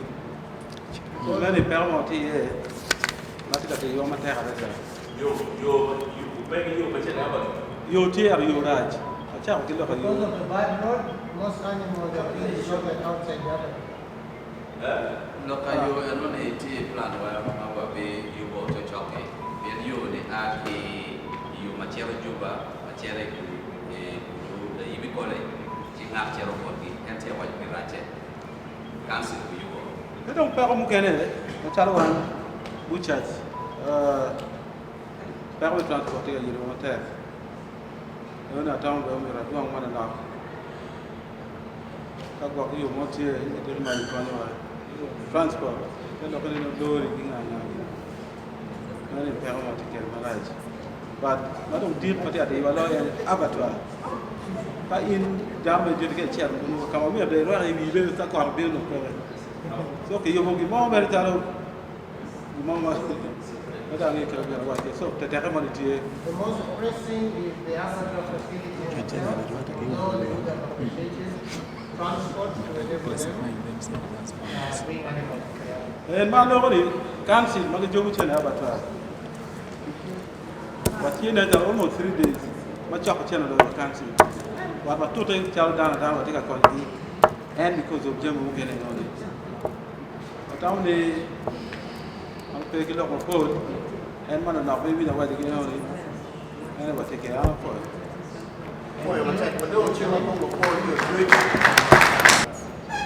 Meeting. The last time was in Adiri's farm, and we spent there the whole day. I'd like to thank you especially, General Charles Utema, for making us really attend this very important meeting. My request is that all government agencies should coordinate their activities. Because what we are talking about here was in the last 2 years exhaustively discussed by Operation Goal Creation under General himself. And if we are going to meet the president and talk about these problems, it would be good if we synthesize all our thoughts together. And there's a wealth of information through Sylvia Woy, who has been really putting together what is required by the local farmers and the production. So my request is let's put our acts together so that really we get the best out of these meetings which has come up. That's my only little request, that we should get in touch with all the government agencies dealing with this problem in the north and come up with a holistic program that will work out for the people. I'm very sorry I've taken it back a bit. At the same time, I'd like to request if you allow me to go to break to what I know. So I'm very sorry that I sit until the end, but I thought I'll make it simple. Okay.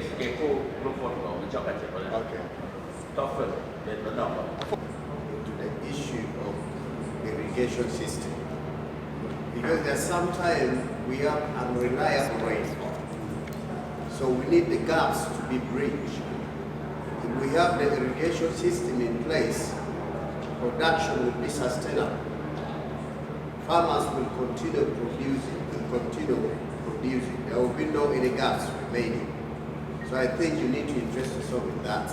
And then, secondly, I also want to find out from the Ministry of Agriculture.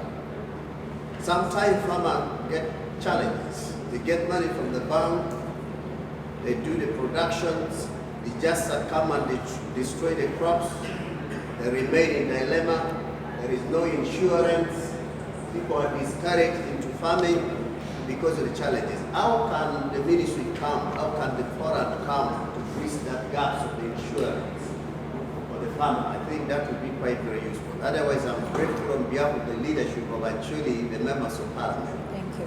We're very happy for the program. We're ready to support you, we're ready to work together, we're ready to make sure the entire bill actually is changed, completely changed. We thank you. Every one of you has contributed and submitted your very constructive solutions. As well as concerns.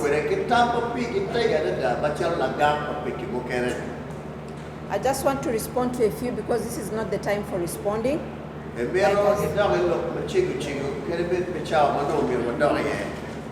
During the 3-day retreat, we shall have all the MDAs, the core MDAs that will come and respond to these issues, including OWC.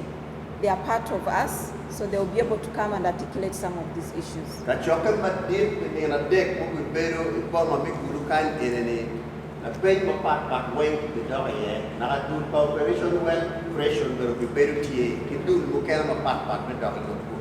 But for information purposes, for instance, like infrastructure, we have Tororo Gulu railway line.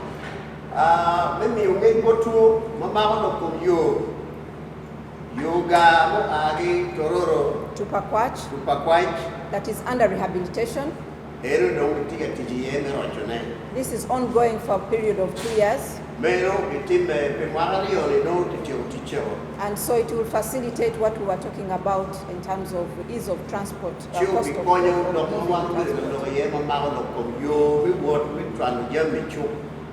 then on good news of industrial park, government, first of all, committed to constructing 25 industrial parks around the country. Industrial park, government industrial park some reason of Uganda. So far we have 8 industrial parks operating.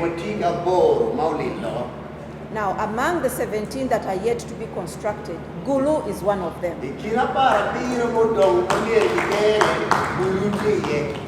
So what we are going to do within this conversation, this platform is going to escalate that Gulu Industrial Park is given more urgency.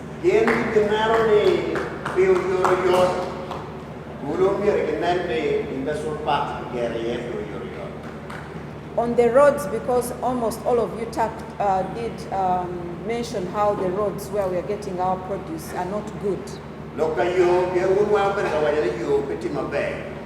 During the third biennial war in Chove, the president did assign Minister of Trade and Works to look out at those roads that go directly to these farmers and be given priority.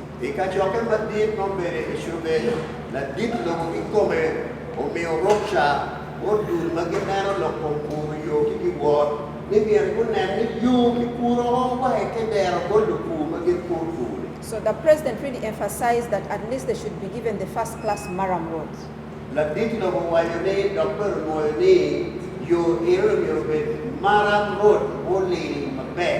So again, through PCF, we will see that we escalate this information to these various ministries so that they are given priority.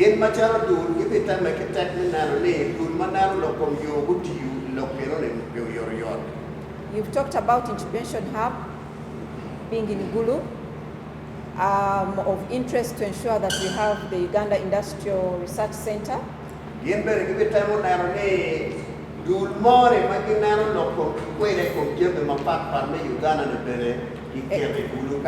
Again, the good news when the president was appointing the board that runs or sees the oversight of PCF, one of the core decisions he made, he said, I want 2 scientists on that board. And the first #1 scientist was Professor Kwesiga, who runs URI.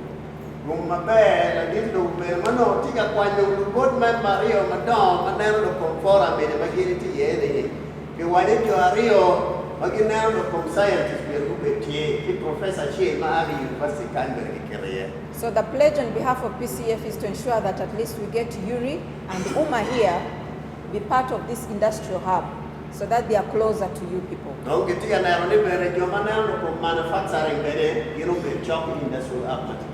So my sincere pledge will be that at least by the time we have the retreat, we shall have the MOUs signed between UMA and URI.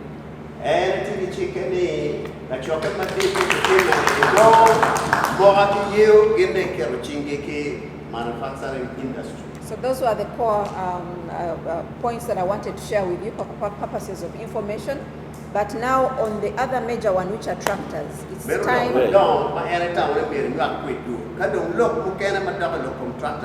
It's time that I request the persons from Minister of Agriculture to say something. And then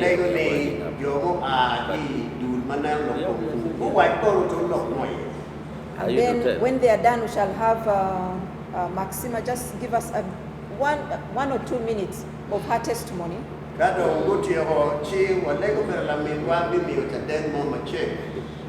I'll request to conclude with one statement from the UMA chair. And why? Because he's the one chairing this 5th biannual retreat.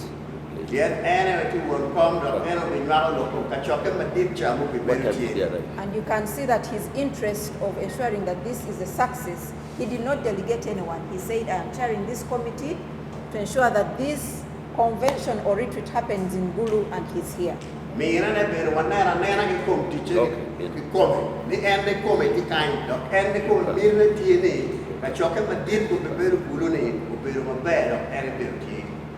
And then really from us, it's to thank you so much. We shall have a small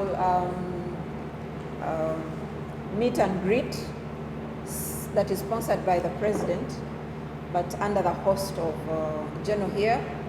And there we can network more.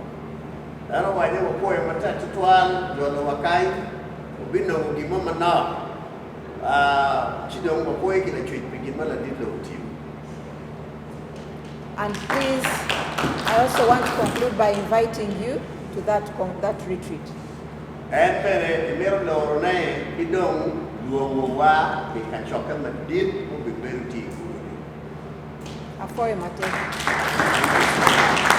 Your forum, led by Madam Irene Mochisha, Dr. representing the board chair UMA, and of course the chairperson of the Uganda Manufacturers Association. Ladies and gentlemen, good evening.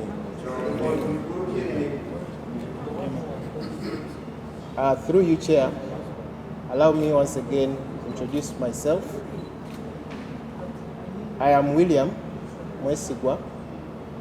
I work with the Ministry of Agriculture, Animal Industry and Fisheries, specifically in the Department of Agriculture Investment and Enterprise Development. I'm here together with my colleague who will introduce himself while he's responding to some of the issues that I will not be able to.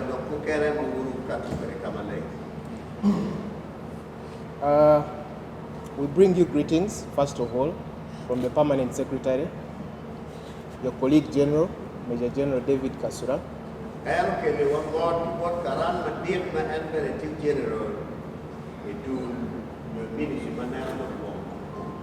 who is fully aware that we are here, and it is under his instructions that we were deployed to come and be part of this engagement.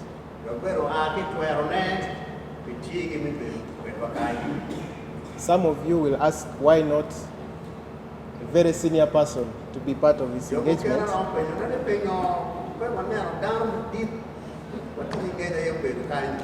But I want to inform you, the General knows that once a General has directed, you don't ask why.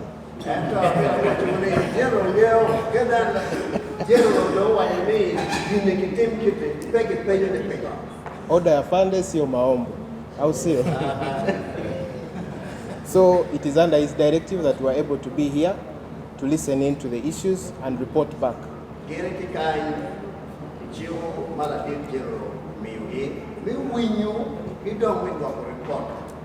But also, he's aware that it's been a problem, persistent, that the youths have abandoned agriculture.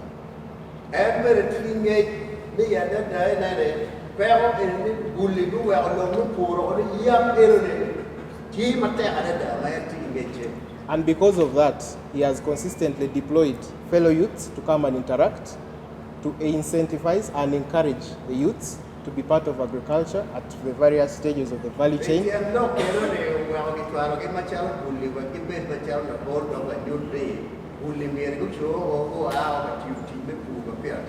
And I'm happy that in this audience, there are youths that are involved in agriculture,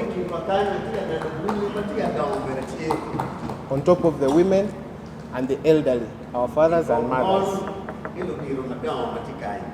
Lastly, a platform like this that PCF has offered helps us as a sector to amplify some of the challenges that we face to the authorities that be, with the hope of increased consideration, specifically with resource mobilization and allocation, to be able to take care of some of these challenges that our key clients, who are the farmers, face. So we are happy for such a platform, that these are challenges you're hearing from the horse's mouth.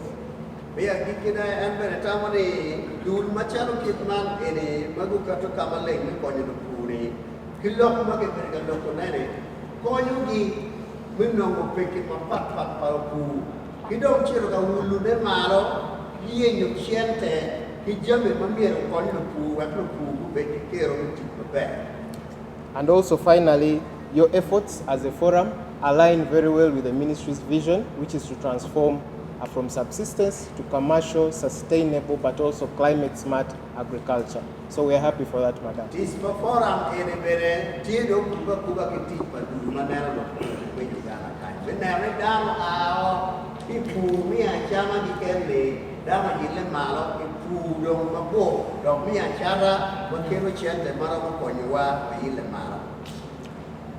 Ladies and gentlemen, if I go to the issues that have been raised by the farmers,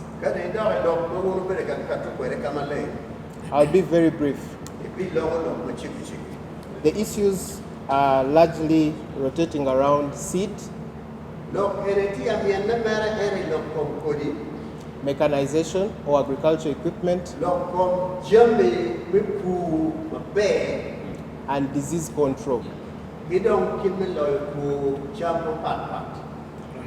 Ladies and gentlemen, as a ministry, we are not here to defend ourselves, but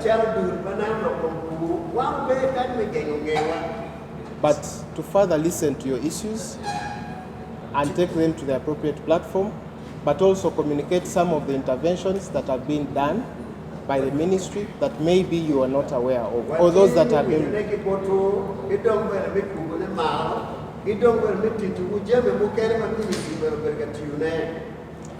The first issue about adulterated seed or fake seed.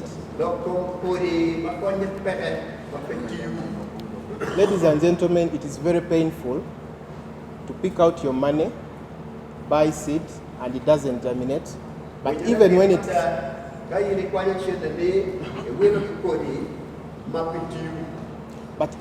germinates, it doesn't give you the maximum yield required.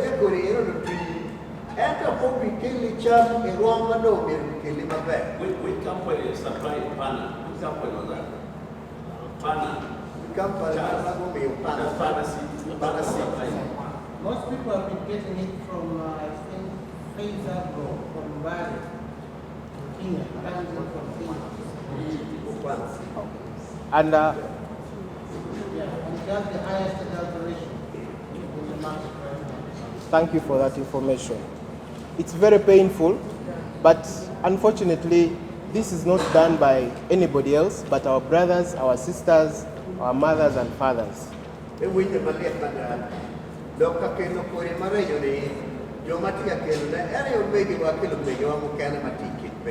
With their headquarters in Kampala at Container Village.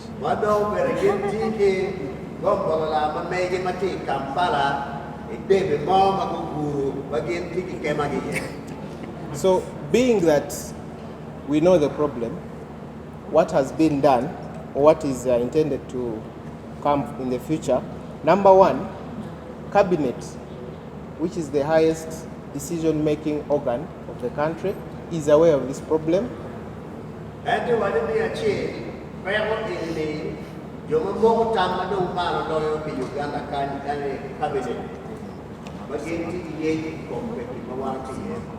And accordingly directed the Ministry of Agriculture, Animal Industry and Fisheries to establish a national seed company.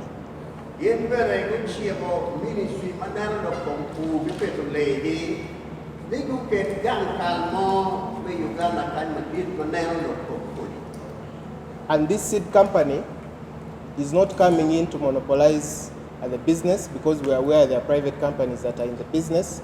But as government, just as it has done in other sectors, it hopes to come in and ensure that there is sustainable, effective and efficient seed production, but also distribution.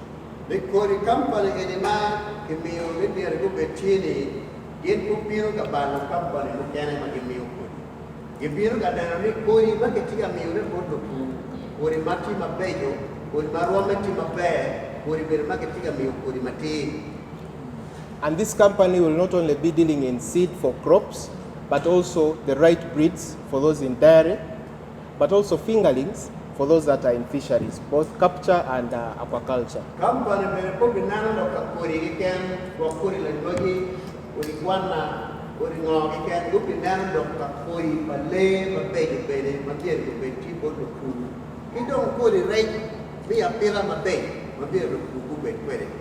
So this directive was given at the beginning of 2023, and immediately the ministry senior management constituted a team comprising of officials from the ministry itself, NARO, which is the body in charge of this, and this process is in advanced stages. I believe in April, during the retreat, the Honorable Minister should be able to brief attendants in there how far this has gone. But I have to inform you that this company is in advanced stages of its formation.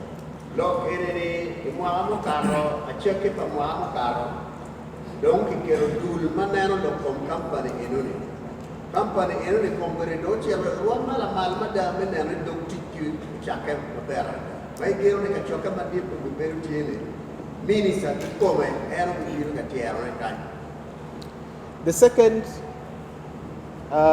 part that government has played is that we've, as of January 2024, As a ministry, we have licensed up to 645 companies that deal in seed and agrochemicals.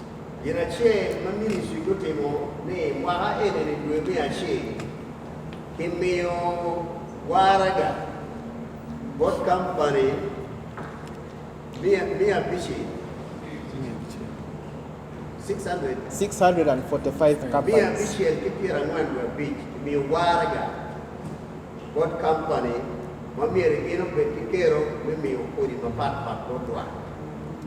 And before we leave, we shall leave with you a list of these certified companies. The purpose for licensing and inspecting these companies is to ensure that there is traceability of such companies that deal in the right seed. For example, the company that has been mentioned, I will not be shocked if it is not on the list of those that are certified. So that's the purpose of listing and publicizing these companies to the farmers out there. Of course, we believe...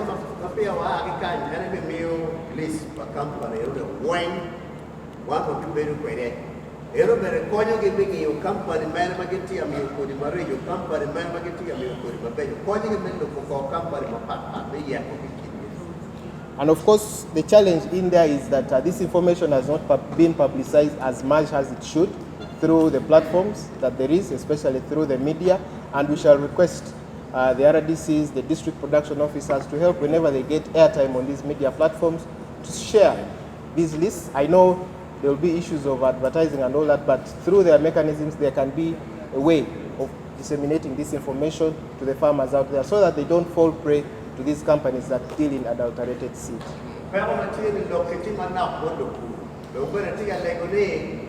RDC platform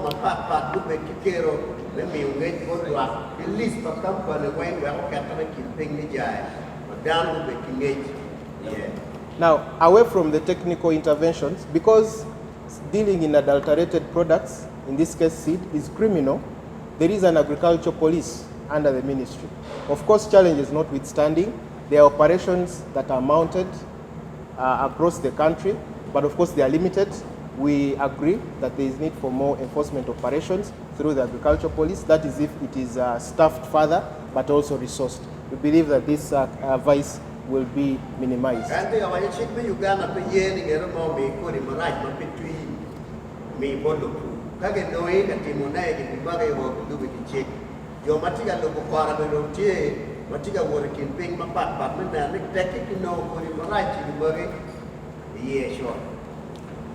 So that is about the fake seeds.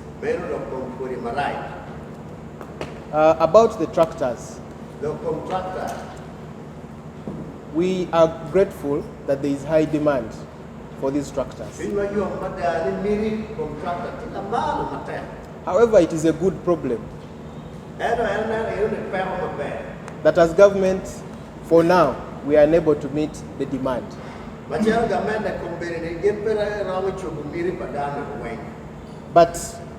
even that in place, to date, government has procured 400 tractors together with their implements, and these have been distributed to 115 district local governments.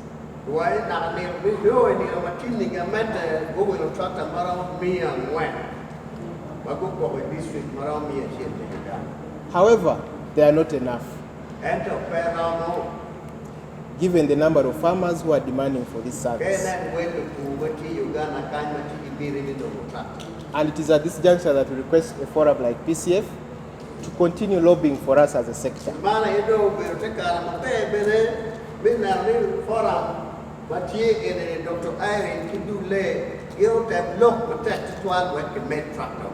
We have tractor operators who have been trained across the country. We have youths who have been trained in repairing these tractors through the government regional mechanization centers.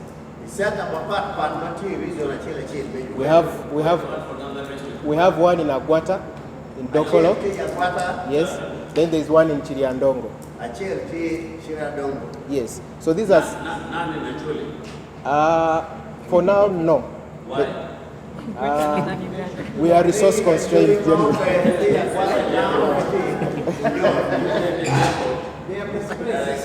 Promotion We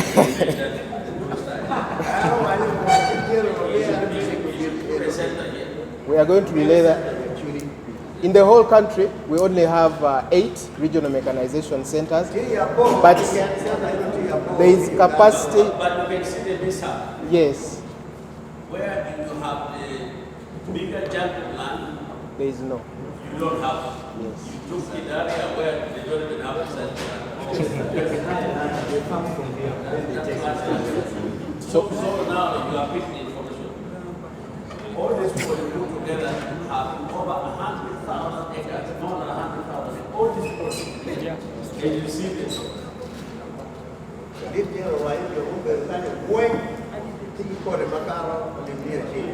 Sir, this has been noted and it will be relayed.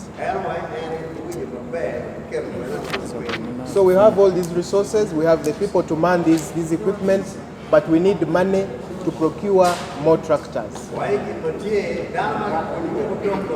that are charged, or even the processes that one would go through to be able to access these tractors. The few that are at the district. We have district engineers, they have these rates. For example, there is 40,000 per acre for a government tractor compared to 120,000 for a private tractor. So we believe those rates are quite low, although the numbers of the tractors is still wanting. There is earth-moving equipment at each of these districts to do the land opening, and the government ones are hired at 480,000.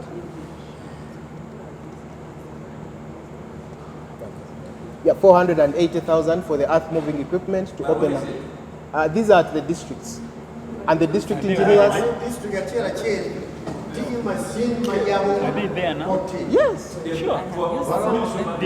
Yes. Yes, sir. Sir, we have a full department for agriculture, infrastructure, and sir, I will provide a list for these tractors. Maybe they are owning them. These districts are distributed, sir. Unfortunately, this is on recording. The tractors? They have yes, the tractors. Maybe they have personalized. Unfortunately,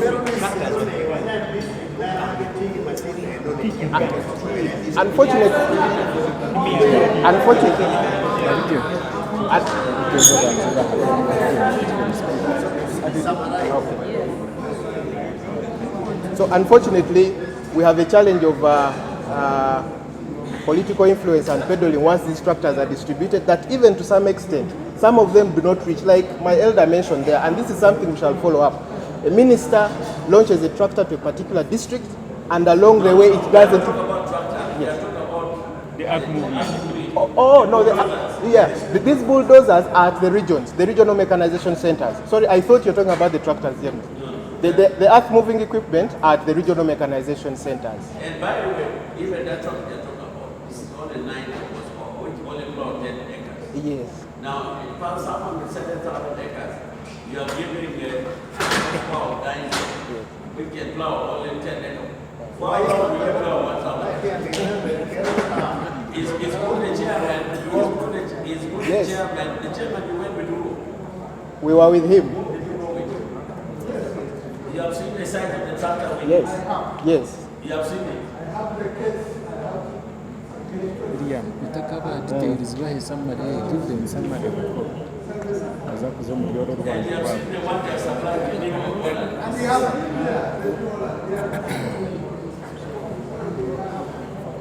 So lastly, 2 points.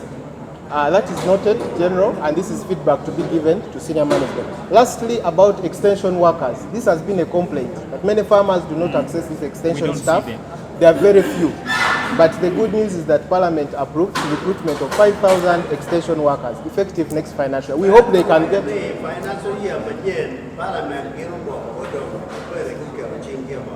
So the extension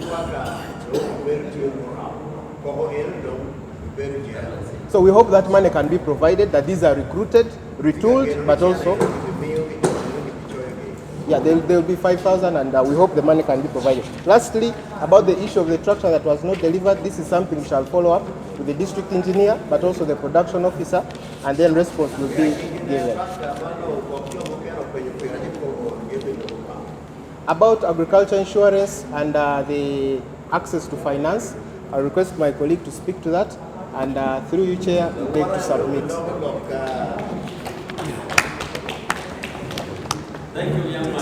Thank you. But take our message very clear. Noted, sir. Respective capacities. Good evening. Good evening. Mugisha Bruce is my name. From the Department of Agriculture, Investments and Enterprise Development, Ministry of Agriculture, Animal Industry and Fisheries. Wait a minute, excuse me. How about Ministry of Agriculture? Because it is also your responsibility. Yes, sir. You hear the whole entire choice and video of the I hope you are taking note of that. Not taken, sir, as well. It is taken, sir, as well. I wish to allude to my colleague's submission.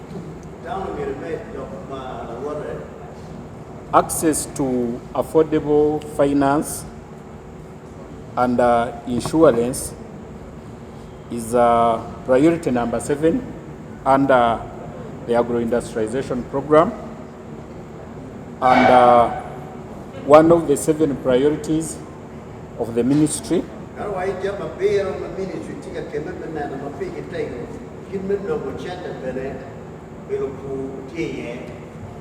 And as the Department of Agriculture Investments, one of our core mandates is to link the private sector with to access to finance.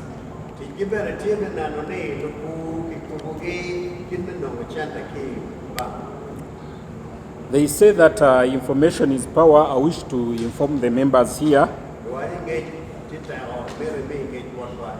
that while we go to the bank, I don't know the financial institutions, if they advertise the agricultural credit finance under the Bank of Uganda, and its rate is at 12% per annum, and it is something that is affordable. I wish.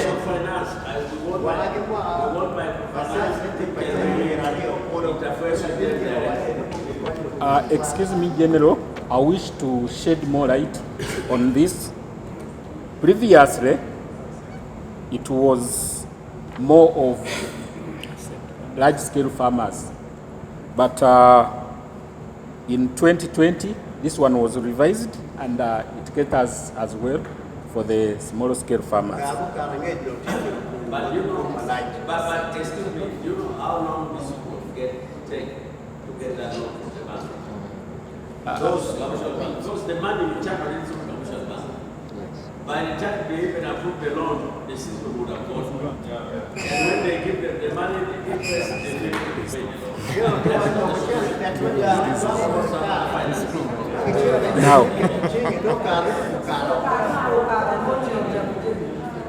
the other available credit that is relatively fair is under the Uganda Development Bank, but this one is more to organized farmer groups.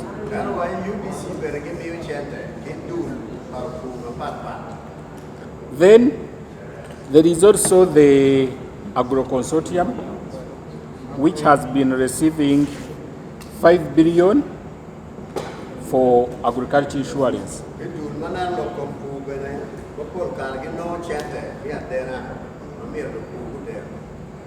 Upon expiry of the period in 2021, there has been negotiations to increase the premium subsidy to 10 billion from 5 billion. Well, they'll make that billion a bit, billion a part.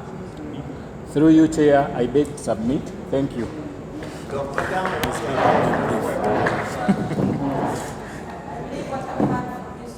We run away from just having something on paper that cannot actually be activated.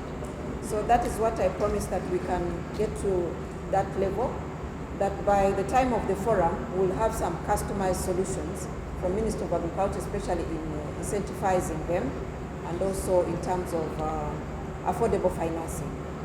Thank you so much, Dr.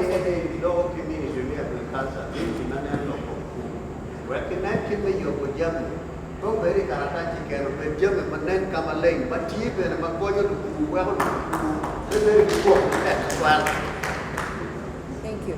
I know time is not on our side. Maxima, all I know that tomorrow we are going to meet or visit the Shea Butter people. I only want to give you 1 minute to speak about the 200,000. Doing value addition to shea butter. There are many products out there on the market, world-class products that use shea butter from Uganda, from northern Uganda. A plant that does not grow anywhere else in the world, it grows here. But the people getting the money are not us, right?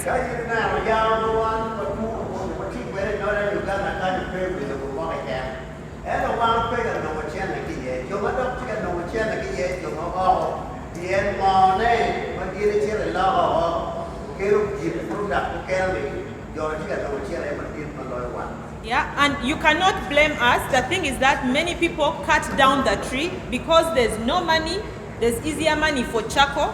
But if there's exposure, then the tree will be kept up and you will earn more from the tree, right?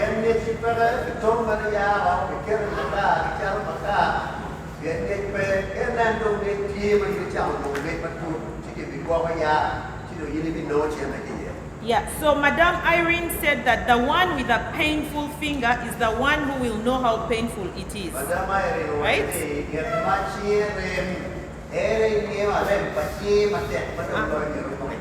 Now for us doing manufacturing, the shea tree takes 25 years before it fruits. It is the best source of charcoal. When you cut it down, we have nothing to support us, right? So we started a project, the Women Economic Empowerment Project. Why? Because it's the women that actually work. Yes, the gentlemen are here to represent everyone, but look at how many women came here today. They are not there. They are in the field working. No man here talked about school fees failing. It's only one woman who talked about it, right?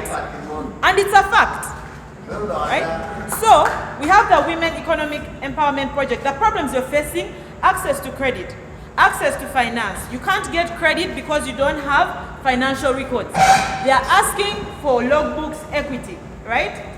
But if you had some mobile money transactions, it can work for you. There's only one bank in Padere, Equity Bank. On the day of payment, there are so many motorbikes, there's everyone out there, but the money runs out so fast. I have tried to get banks to come that side to give money. I have failed, right?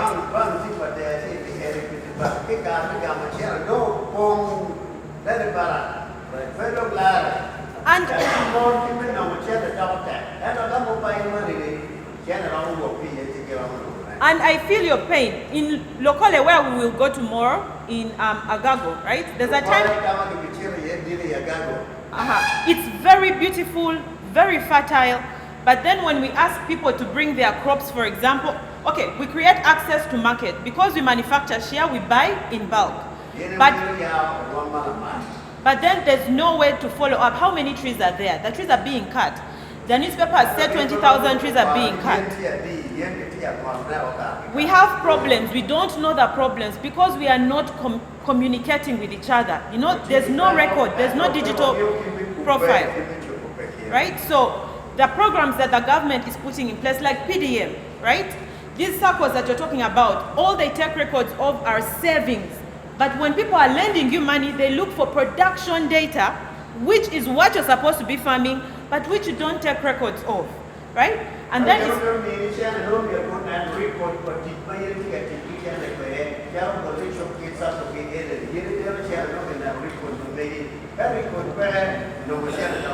so anyway, in a nutshell, we have helped create market. Every week we buy at least 10 tons of shea nuts, but even that is difficult to get because of record keeping.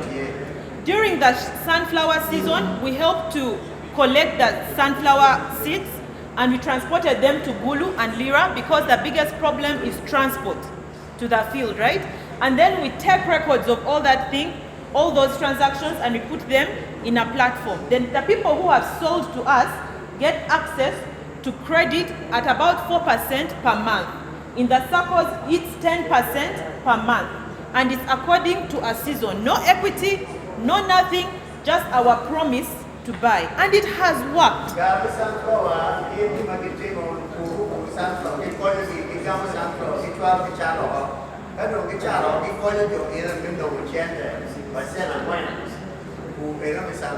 And then the last thing is holding the price stable.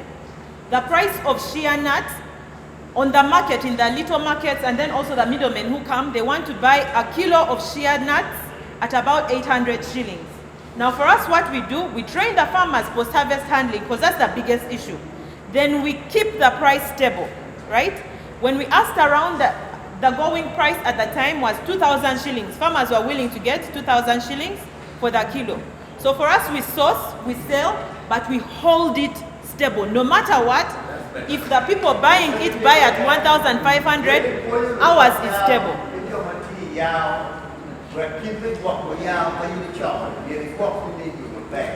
And the thing,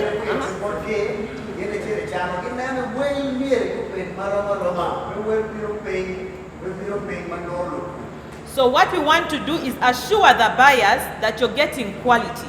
We may lose at first, but if it's continuous, then people will collect more, and then we sell more, and the value goes higher. So it's long term, but progressive. That's it. I gotta go tomorrow. Thank you. I think we've had a very fruitful day. We talked out. We've aired out our problems. Let's run with the solutions. If industrial park has not come and you have power, three-phase power going near your farm, get together and start something somehow. We shall be there to support you for whatever and to take you. If the market is bad, Maxima just said it, let's get into contract farming. One of you listed it. Yuri will come, and we are going to bring Dr. Kwesiga so that we start incubating our small factories and start. However, I would like to clarity on the issue of yield, because it came out clearly, but not very clearly. I know yield is affected by the quality of seeds, and we have identified the problem. But also, yield can be affected by environmental issues.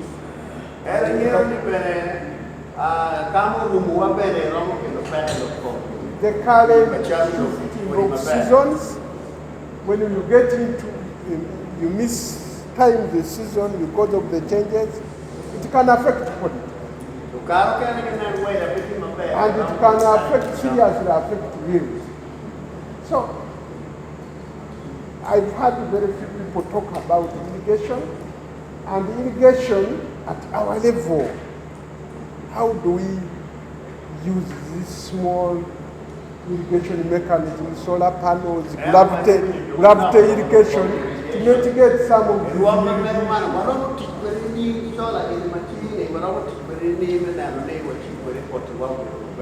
none of you talked about. I know this region is very fertile, but not every point of the soil is fertile. None of you is talking about some kind of fertilizer or soil collectors, pH collectors. We're not talking about it. So, Minister of Agriculture, how do you help us? So that as much as you are helping, you are going to help us. As much as you are going to help us with identifying the correct suppliers of seeds and the correct versions of seeds. But we also need to be helped on the other attendant issues so that we can now correct the yield, because without yield, this is short term.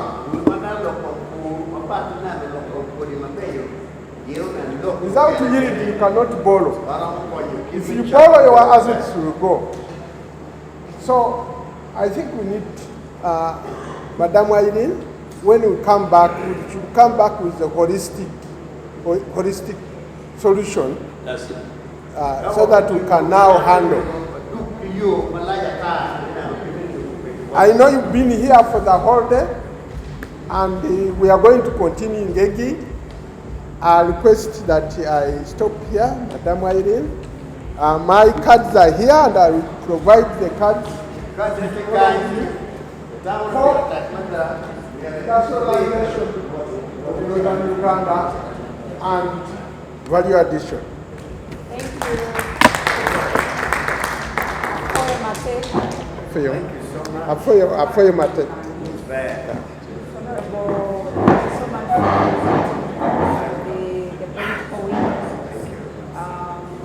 We just want to have a group photo.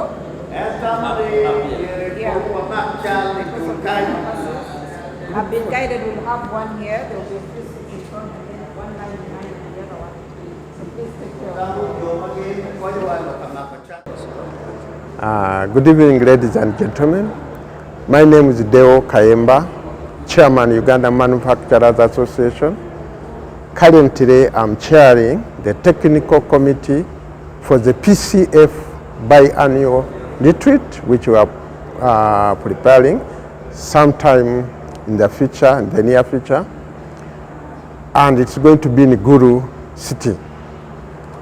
We are here for a benchmarking visit to see how the Northern Uganda is ready for the next phase of development.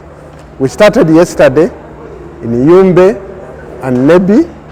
In Yumbe, we looked at the cassava value chain, and in Nebi, we looked at the fruit value chain, which was recently inaugurated. This industrial and logistic hub is going to facilitate evacuation and the preparations of the produce and the other items produced locally for export. The facility is very good and it's ready.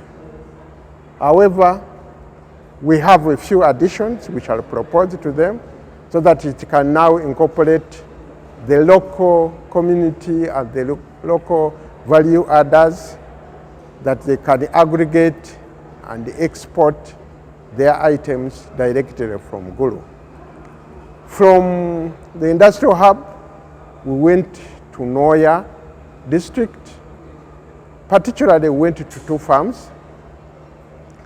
The General Temas farm, which is dealing with maize, sunflower, simu, and the others.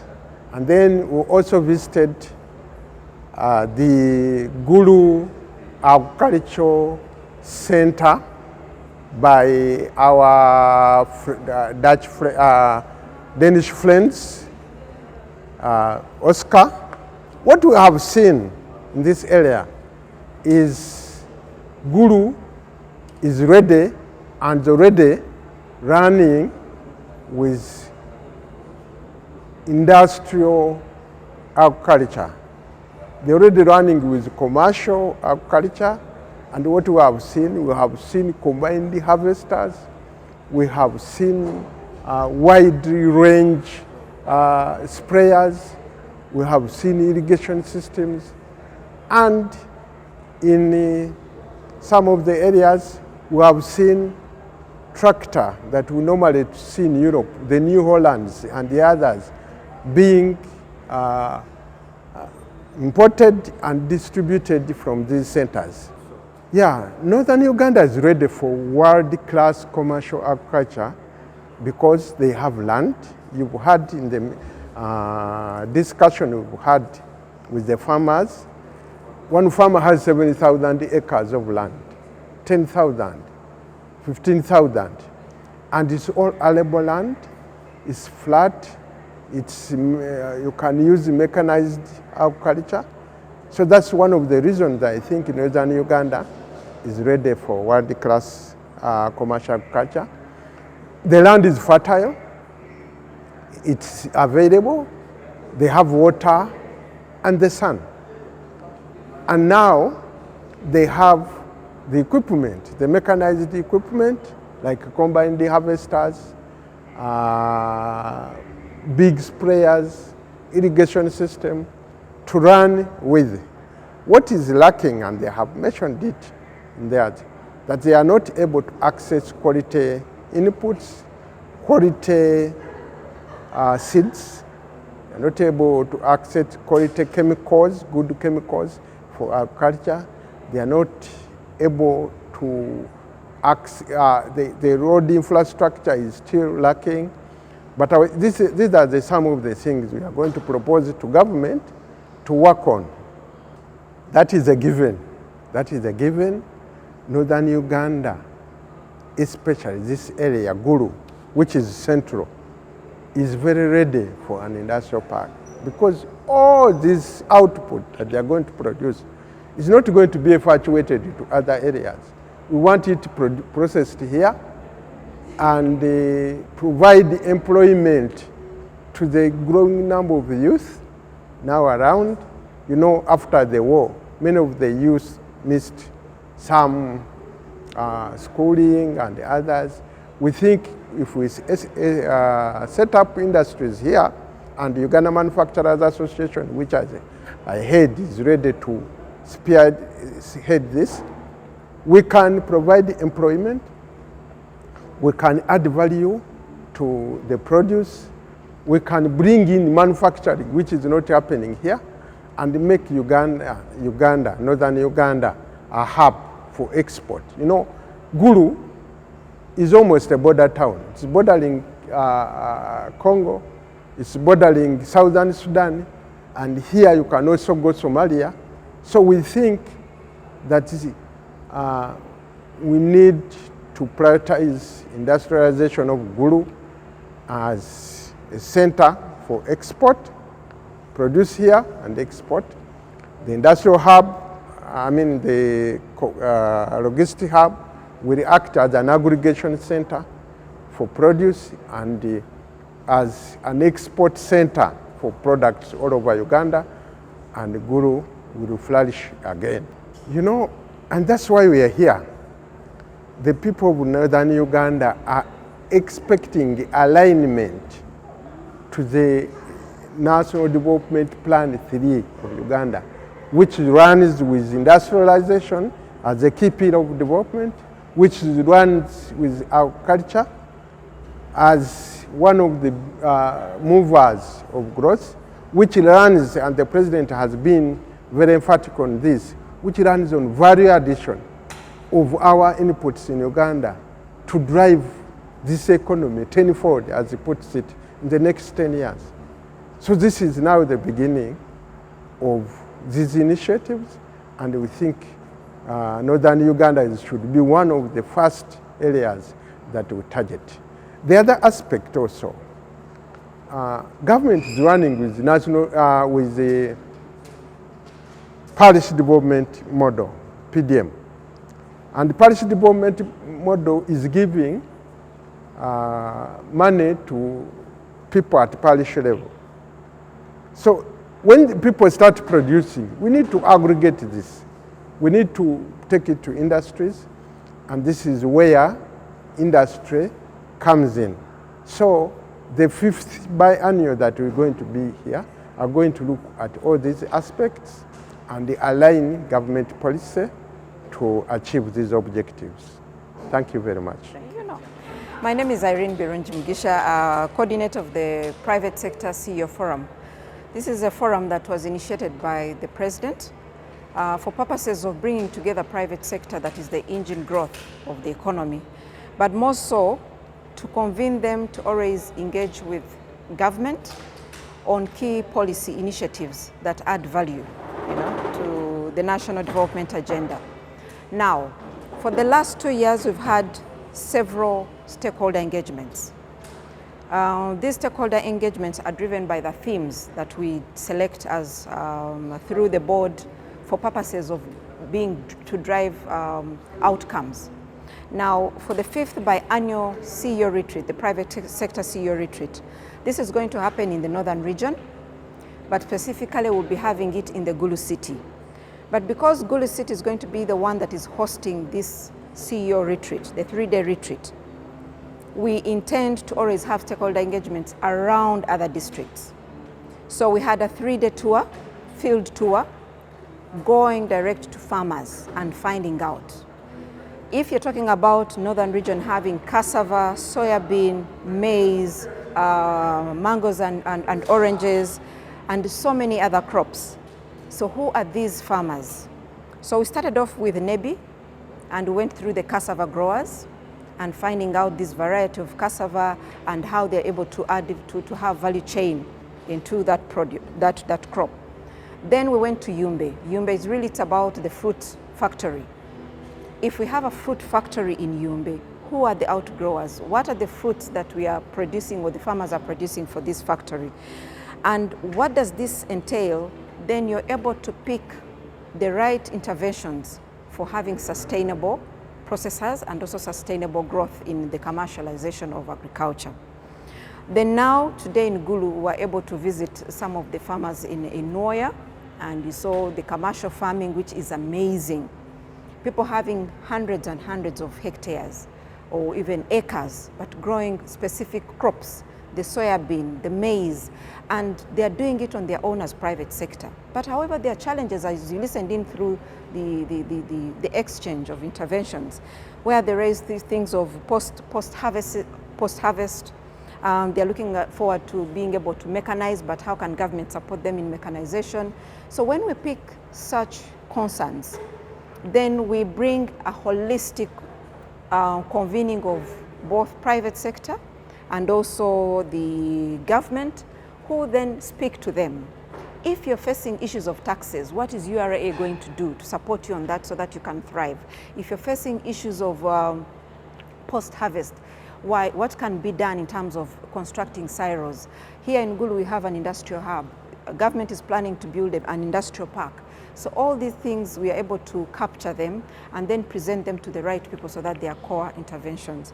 And it was a beautiful meeting. I was told by General Tema that just within almost 45 farmers who are here, if you total the amount of acreage they have, it's about 180 acreage. You had one of the ladies, an old woman, almost 80 years, with 7,000 acres of land.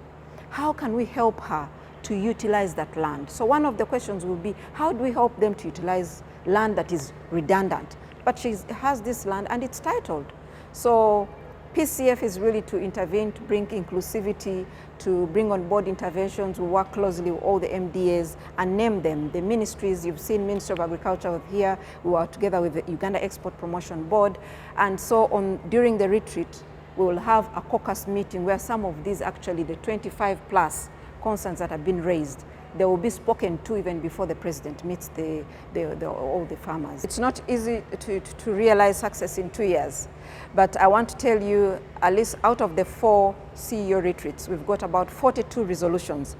These 42 resolutions were adopted as a live document by government, and this was also presented to the president just in November last year. Now, what I can say is, among the core ones, government has been able to take on the point of export guarantee scheme to support exporters. We've been able to take on the issue of alternative financing, that is private equity, yeah? And so also we've been in position to promote farmers so that they can be able to have joint ventures and grow in different, by building, by expanding their production. So I believe that going forward, if we continuously capture these interventions, we will be able to register a number of success. But out of the 42 resolutions that were raised in the last 4 retreats, to our success, we are almost 65% that they're being adopted and are being inclusive in, for instance, the zero VAT of the electronic vehicle that was actually fast-tracked after the 4th biennial. So we have registered quite a number of success, and we pride this to the intervention by government assuring the private sector to take the lead in what they are doing in terms of socio-economic transformation. The PCF being a CEO forum, it is open to all CEOs in the country, in all sectors, name it, yeah? The services, the agriculture, the construction, a number of them. Any sector that you believe where a CEO is presenting a certain sphere is attracted to be part of the PCF. Now, the 5th biennial matches is tuned to the commercial agriculture and industrialization and production and for export and value addition for export. The 4th one, we focused on e-mobility. So that was about how we pride ourselves in the production of our own cars in Uganda. That one before, that was in Chobe, we were talking more of value addition, yeah? And that was focused on women entrepreneurs.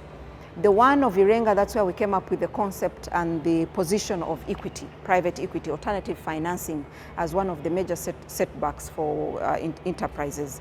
And then the first one, where we were able to take ourselves to Chankwanzi, it was an eye-opener actually on quite a number of issues. That's why we captured almost 23 resolutions that now we are working on as a live document. The collaboration in summary is, again, like you've talked about, the traction of what we're talking about now, commercial agriculture. When you talk about NADS, they deal with improving our agriculture. When you talk about NARO, it's the same thing. When you talk about OWC, these are institutions that have been doing this for some time to empower the farmers to grow in terms of expansion from subsistence farming to commercial farming. So how does PCF come on board? It's really to convene them, yeah, under one roof and be in position to speak to the relevant sector that they want to preach what they are expecting them to become. In this room this afternoon or this evening, as you saw, we had MAIF, that is Minister of Agriculture representative. We had Export Promotion Board, yeah. And so in the next retreat, we'll have all the other stakeholders. For instance, Uganda Revenue Authority will be present. We'll have Minister of Works will be present because they're talking about the roads which are affecting their produce from moving from one place to another. So our mandate is to convene private sector together with all ministries, departments, and agencies. The people of northern Uganda, like you ably heard from some of the participants, is they've said this is a timely event for them. Why? Because they will be able to interface with people they can hardly be in position to even reach out to. And so for them to get first-hand information, first-hand solutions, first-hand interventions, that is what we are bringing to Gulu. And this is really because of what the President continues to talk about. How are you going to empower people if you don't reach out to them? So the 5th retreat is planned for the early week of April 2024. His Excellency the President is our host, and he will be with us on the 3rd day, where he will be able to talk to almost 600 farmers across the northern region. Those are about how many districts that we need to attract and come and listen in, but more so that there would be straightforward interventions and directives that will be assisting them to know that this country is for every single person. And as a farmer, you play a key role in the national development agenda of this country to contribute to economic growth and also in terms of revenue base.